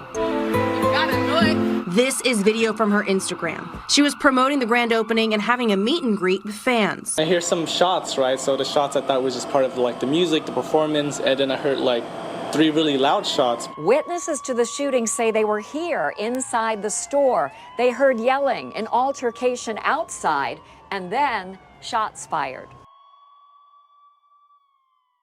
What up, QC crew? King Day is in the mother building. Run it up was up. That bitch gon' not know amateur. Run that shit, we had all the show. Say that shit for your camera. Warning. Everything said in this video and on this platform is strictly my opinion and all alleged. Here, we speak about hot topics on YouTube and other social media platforms for entertainment and conversational purposes only. Viewer discretion is advised. What it do, it is your homie King Day here in King's Corner, and I am back with another reaction video for you. Now look, today we will be talking about a rapper from Oakland, California. Her name is Tan DeGod. Now recently there was an event that she was hosting. There's some mixed stories about if this event was a grand opening or if it was a meet and greet or if it was just a typical day for her. Either way, while at the event, she was shot and unalived. This is a very, very unfortunate situation for the young lady because for a couple of years, she has been fighting a case where allegedly she was going through some domestic abuse from her ex-partner who is now deceased. They got into it one day, things went left, allegedly, and out of self-defense, allegedly, she shot him in the back, allegedly, and it killed him. Allegedly, she was placed in witness protection for her safety. Now, some may hear what I just said and feel super sorry for the young lady. And then there's others like me who say you get what you deserve. Because one thing for sure and 2 things for certain, what goes around comes around. And no one is exempt from that bitch karma. Bitch got legs, I stand on everything I said. I be smoking on my ex, that relationship is dead. I don't never feel the shade, but I see bitches got a shed. That's the thing, like dead ass nigga, like you're dead. Like, what y'all gonna do?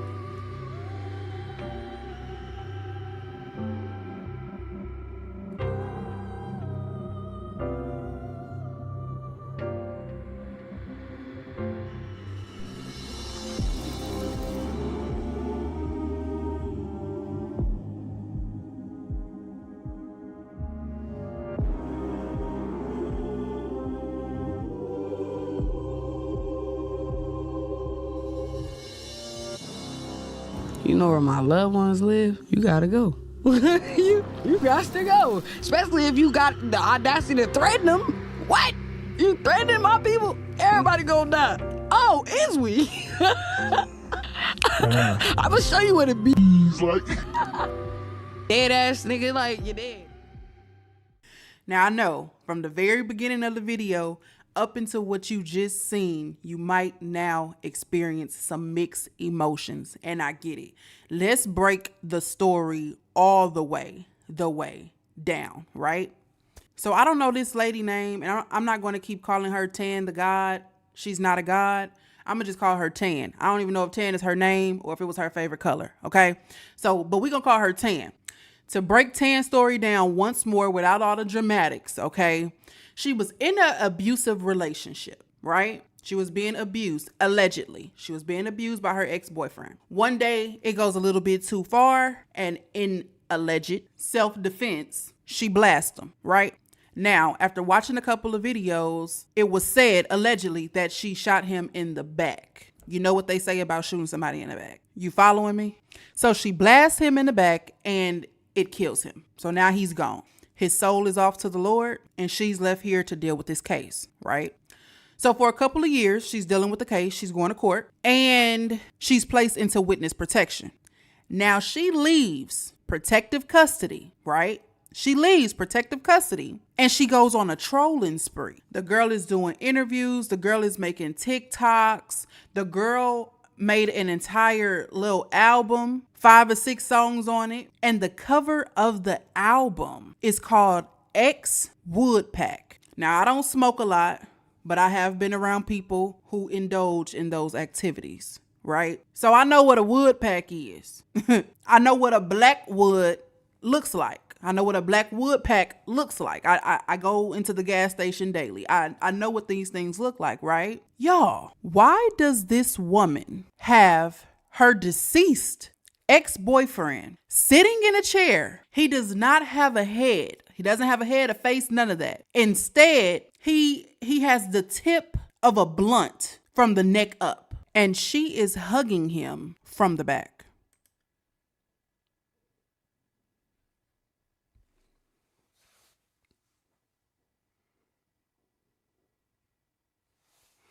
How y'all feel about it?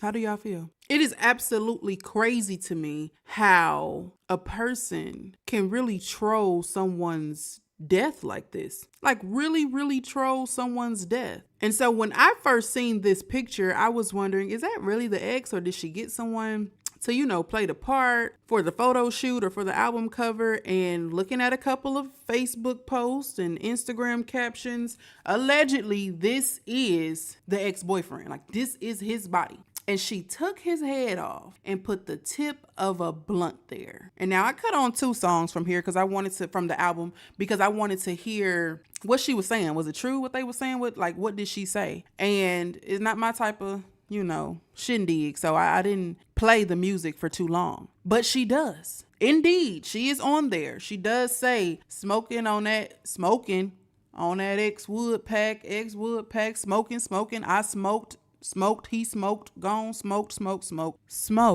And I sat back and I was just like, wow. Never heard of this girl. She's probably not the first to troll, probably not the first to do anything like this, you know, whatever. And probably won't be the last. Somebody's probably sitting somewhere motivated and encouraged, even after she got smoked, right? Probably still somewhere motivated and encouraged to be just like Tan. Another video that I found had me like, what? Check it out. So on the video, and this is from her TikTok page. So this isn't a troll making something out of nothing.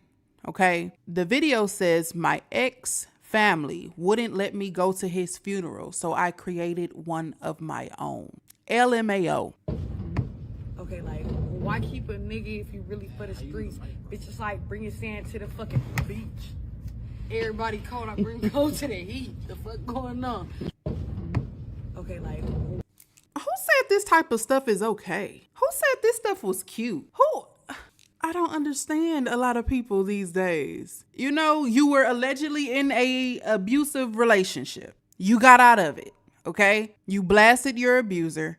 He's gone. He can no longer abuse you. You beat the case. You win. However you did it, had a good lawyer, whatever it was. You won. You beat the case. You were in protective custody. You were being protected. You leave protective custody to go and troll this man and his death, and you thought nothing bad was going to come to you? It seemed like she still lives in the same area, in the same parts. I'm sure the ex-boyfriend lived in that area around those parts, and he probably has family in those areas and homeboys in those areas and in those parts. And you're going to go on a trolling spree and think that things are going to end well for you? If you ask me, I think she wanted to go, you know? You know how people want to leave Earth and, you know, kind of unalive themselves, but they really don't want to do it themselves, you know?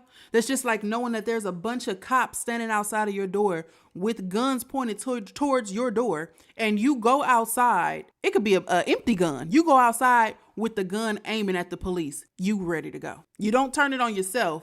You turn it on them. You don't pull the trigger, but you have it out. You know they're going to act a fool. They're going to cut up on you. This gave suicide mission. That's what it gave. So now that all this has happened, there was an interview that she did with Off the Porch. I believe the interview is called Off the Porch. She did an interview with them, not necessarily about the situation, but it has something to do with her life. So they're asking her, you know, life questions and updates. And she obviously brings up the situation. And so I've only seen a couple of clips on TikTok. So we're going to actually go ahead and see what the interview is talking about. All right, let's get it. yo, it's 10 to God, and I just jumped off the porch with a dirty glove bastard. You feel me? Like. You try to play me like the rest, but you just turn my savage, yeah, we in the club. Targeting on the thugs and niggas. All right, so we got the one and only Tan the God jumping off the porch with us today. You know it. What's the deal? Man, welcome. How you feeling? Yeah, I'm feeling great. Like, just had a court date and whatnot. Like, shit was kind of cool. They said I beat the case. Oh, for real? Walked in with a briefcase. It was a briefcase. You feel me? Like, this has been a highly anticipated court date, you know, on social media. People like, we got to check back in on this on the 23rd. Exactly. You feel me? And luckily, I was able to do it virtually. You feel me? And if they said I didn't beat the case, I would have been like, take K. You know what I'm saying? Did the race. You know what I'm saying? So, do my thing. Nah, I feel that. So I guess you're in pretty good spirits today then, huh? Oh, yeah, I'm feeling great. And I'm off the porch with it. Let's get into it. Nah, for real. So first off, what brings you to Atlanta? What are you working on in the city while you're out here? Really, I've already been here this month. I already kind of did everything I needed to do this month in Atlanta. I shot 4 videos, three or four. Ready for the rollout for the project to get that done. I'm gonna drop on a hit. I'm gonna drop on them tops, you know what I'm saying? Drop on them tops. Nah, we were talking off camera. I was telling you, I love this rollout that you've had. Yeah. Like, you're the first one to bring a headstone on here, so you got to talk about this. You got to break this down for us. Here lies my ex. Listen, you should have never died. you should have never played with me, because then I got to take it to the 3rd degree. You know, like. So when I look at this little tombstone, I be like, man, it's like it's crazy. So September 23rd is like the day I dropped Pond Them Top. You know what I'm saying? So I had to put that on there. Well, not really. Really, it's 3 years ago I dropped Pond Them Top. It's like the anniversary, and I just happened to have court on this day. Everything just came together. So I got this to be extra fucking childish, making families mad. And oh well, because they ain't gonna do shit about it. Smoking on that. Until now. Until now. What makes her think that it's okay to troll someone's family about their deceased relative? Can somebody make that make sense to me? Like, how is this at all okay? I don't get her. I'm going to let her finish, though. That Axwood pack. Oh, yeah, you know it. Matter of fact, then she I done got went the and got smoke on this covers. dead motherfucker as we speak. Hold up. Hold on. Let me get my little backwood. My ex-wood. You feel me? Like, I got my ex-wood. There it is. Get yourself right. Yeah, let me get right. You feel me? It's been a long day. Yeah. Beat the case. So explain the title and the whole concept of this project. How'd you come up with this? Is this something you've been sitting on for a while, or? Honestly, my niece came to me and she was like, can you drop some new music? I'm tired of this shit we listened to. Like, in so many words, the kid talk. It was like, I'm tired of this shit that you like. I done overplayed your other albums. Like, we need some new shit. So I went into my catalog, because I got hella music. And I was just like, okay, what songs can I match up? What songs can I match up? Then I thought about Dead, bruh. And I was like, you know what? let me drop upon them tops about this motherfucker. Cause all that shit, I had a few songs that where I was already talking my shit. You feel me? About Dead, bruh. You feel me? So I made like three more songs to make it add up. It's 5 songs because it's 5 woods in a pack. You feel me? Like, so it's real thought out, and we got the flavors. If you listen to the shit, it's the flavors. Like, you don't know, like, you got the Bay Area, you got some deep shit. You got some turn that shit up, bitch. You got that fuck his ass. You got whatever you need. It's like, it's literally whatever you need. And I'm the first motherfucking rapper with a goddamn sentence for a track list. Like, let's get into that. He say I'm cold. Fuck that. That nigga not mine. That's my ex-pack. And I need therapy. That's a run-on sentence, but it's still a sentence. It's a run-on sentence. But it's still a sentence, though. You feel me? Like, yeah. And the artwork, this shit went crazy when you revealed it. Like, who did you come up with that? Was that the designer? Like, how'd y'all come up with that one? So, you feel me? I definitely tapped in with this photographer from Detroit. He's dope as hell. Seeing his work and seeing how he did little shit, like he do little shit. And I tapped in with him and I was telling him my vision. And it's like, we just came together with that shit. Like, I told him what I wanted. I was kind of lost because all this shit came up. Like, when I got the songs, everything was just, it was just like coming. So I didn't know. This was not like planned like hella months back. This shit just got planned like last month. Oh, wow. Yeah, tell them, get up with us. We in State of Art. Oh, my mama. Like, get the fuck up with us. Oh, my mama. Like, a month ago, it be taking y'all fucking artists hella long to get shit together. They not fucking with us. I don't care. Yeah. They really not. Oh, mamas. And yeah, the cover art, I just had to like, I told her, he listened. I went and did like 3 to 4 shoots. And then we was just like bouncing ideas back and forth, and then we just came up with it. His first draft he sent me, I was like, that's the one. Like, he sent me a different one too. One time I dropped upon them top as well. You know what I'm saying? For like some content, but yeah, nah, this one was hard. The details, I'm like, yeah, you got the blood fat. And that was a real perk. That was really my ex. He placed my ex, you feel me, in the picture. I had a picture of him send it. I'm really cold.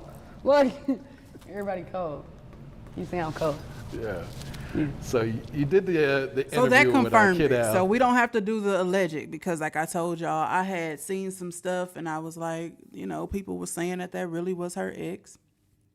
And it turns out that really was her ex in the picture. So she really trolling. She really trolling a situation like that. Like, real deep. Like, this is crazy. Y'all, this is a very, very long interview. Right now, she's still kind of talking about it. So I'm going to keep it rolling. If the topic change a little bit, you know how I do. We'll dip off. But what y'all feeling so far? Drop in the comments, bruh. Drop in the comments. If y'all have a different perspective, if y'all feel like she right for what she doing, or if y'all feel like you know, y'all on her side or however you want to put it. Drop it in the comments. I want to get a better understanding of this. I do. I never heard of this situation. I seen a couple of off the porch interviews. Not too many though. Just a couple, okay? And I never heard of her. I didn't know anything about this, you know, situation. I would have been brought it to y'all. And today would have been an update video that they smoking on her wood pack. You know what I'm saying? So let me know what y'all think. Let's proceed. Goes viral. Did you expect it to get that type of reaction, or was that the plan, you know, all along? It was like, let's get them to talk about this. It wasn't really the plan. It wasn't really the plan. I honestly just was like, when I go to Detroit to do that photo shoot, I need to get some other work in too. So I was like, I got on there and I started spitting the reel, and it was like real just, it just went up. Like they just, I didn't know how the world was gonna take to it. They calling me a snitch, but I never said I shot nobody. I ain't never said that. I'm just smoking on my ex. Like, y'all be smoking on y'all ops. And y'all ain't kill him. Fuck. Yeah, you just said he's gone. That's it. But he gone though. Like, but he gone. That's amazing. Talk about the single, He Ain't Mine. It looked like the reaction for this is going crazy, and you pop a big shit on that too. And that ain't even supposed to be the single. That's the cold part. I'm telling you, this shit was so unplanned. I swear to God, this is supposed to be the single. We was just, me and State was already in the field. We was just already working. And this song already was like, it was already what I was gonna drop. So it's like, we already working. We already had the video to that. It was like, come on, let's just drop Pon Them Tops. And I guess, unfortunately, that had to be the single. But I don't think that's the coldest song on the album. No. So which one? I'm fighting between fuck that and that's my X Pac. Them the two that I'm boxing with. Like, what are you doing the real? Yeah. Nah, that's my X Pac. I think that one will be like the fan favorite. Yeah, that's why I that feel. shit's so turnt. Yeah, that's why I feel like, unfortunately, I make music for myself, but I don't. Like, I say a lot of shit that I wouldn't normally say for my fans because it's just unfortunate what the people like, you know? So definitely, I knew that they was gonna be able to turn up. Bitches love shaking ass. Yeah. Yeah, real fast too. Yeah. So. And you get kind of personal on the I Need Therapy song too. I was checking that one out earlier. Oh, you fuck with that? Yeah. Yeah, I fuck with that too. Yeah, that was. Did you catch it, that what was going on in that? Mm-hmm. What you get? Like, you don't need therapy. Like, yeah. She got cold in her throat, though. Yeah. Like, I didn't talk to myself, huh? Mm-hmm. I know the real, but I am still broken though. Like, you know, in a sense, like, hurt. Had to go, you know, comes with a lot. Yeah. You go through some shit with somebody, then they gone, and now you smoking them. That's a lot. Would you say music is your therapy then? Indeed. Yeah. Music and me is like one. Music get me through my, like, music for sure. Yeah. Music, mind you, this some dope. Put his ass out. Save your lungs. Oh, mamas. So you mentioned you shot some videos. Are they off of this project then that are about to roll out? Definitely. Okay. Definitely. About to drop. First fucking rapper that you know that's about to drop movies on their ass. I gotta keep saying this first rapper shit because Soulja Boy got me fucked up. Nah, yeah, I'm dropping movies. Okay. Movies. Now, are you very hands-on with your visuals then, like with the creative direction? You kind of just let the director do his thing? At Enterprise, You know what? That was perfect. I'm glad the commercial came about because that was the perfect stopping point. Because I don't know if y'all seen my face, but I'm getting disgusted. Inside out. I'm getting disgusted inside out. I don't see how a person can just seem like they have no remorse. And I don't know if her ex was abusing her. And I don't know, how bad he was abusing her, if he was abusing her. I don't know what they went through or been through. And I don't know if it was truly a self-defense situation and it ended with his life being ended. That's just unfortunate.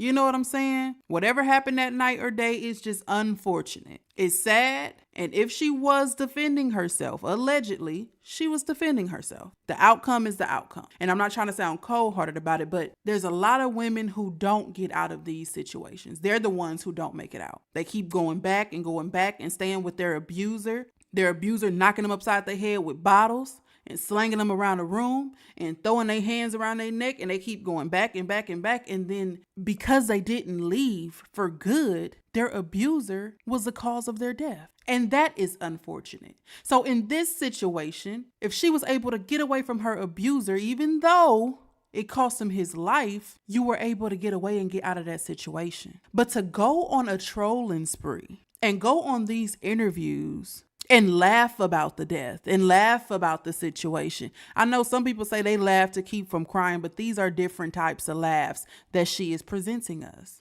At the end of the day, whatever that man was to her, abusive or not, he still has a family that loves him. There's a lot of sickos and weirdos in this world, but they still have family that love them. So if you already took them out, you already did the big kahuna on them, you did your big one on them, right? And then you're going to troll it? Your conscience don't eat you up? Like, I couldn't imagine. I don't care if it was self-defense. I don't care if it was an accident. I don't care if it was on purpose. I don't believe that I can continue to go on day by day, day in and day out, day by day, knowing that I was the cause of someone being unalived. I feel like that would hurt me to the core. And then especially, right, if I'm in love with the person and that person is abusive to me and it went far one day and I unalived the person that was abusive to me, that's going to hurt times 3, times 4, times 5, because for one, I'm still here. And 9 times out of 10, I'm still here because I love you. I can't leave you because I love you. Now, you may have manipulated me and that probably plays a big part. You may have made me feel like I was worthless and no one is going to love me except for you, and that plays a big part. But there's at least 5% in me that loves you. So at the end of the day, I unalived someone I loved. You don't go on a trolling spree after all of that. You don't beat a case and then laugh about it. And a lot of the times families want revenge. When it's a death that could have been prevented, families be wanting revenge. They may not act upon it all the time, but naturally his family or friends may have wanted revenge. And then you just gonna add fuel to the fire. You just gonna shit on his death like it ain't nothing, like it don't mean nothing. And that's why I say what goes around comes around. Sad to say, I don't feel sorry for her, because how could you? She blasted a man, unalived him, and then made a big joke about it.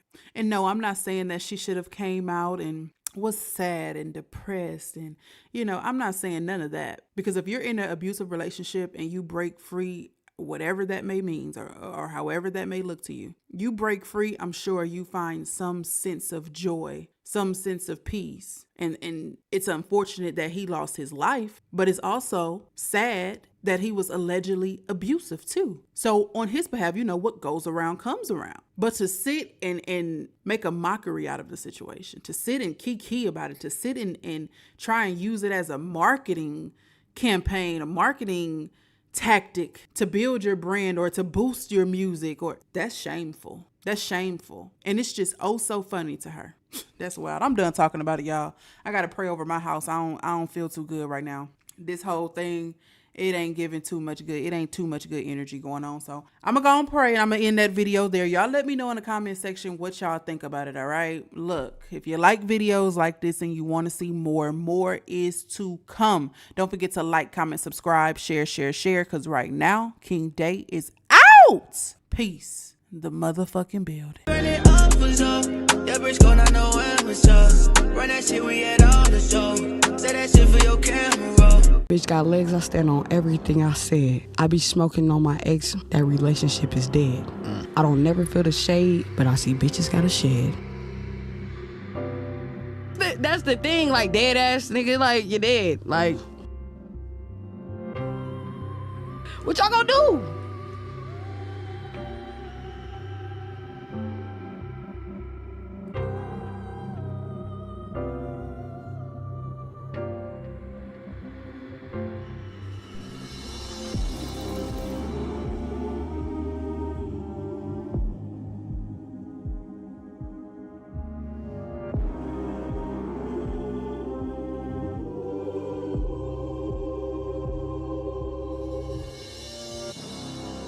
You know where my loved ones live? You gotta go.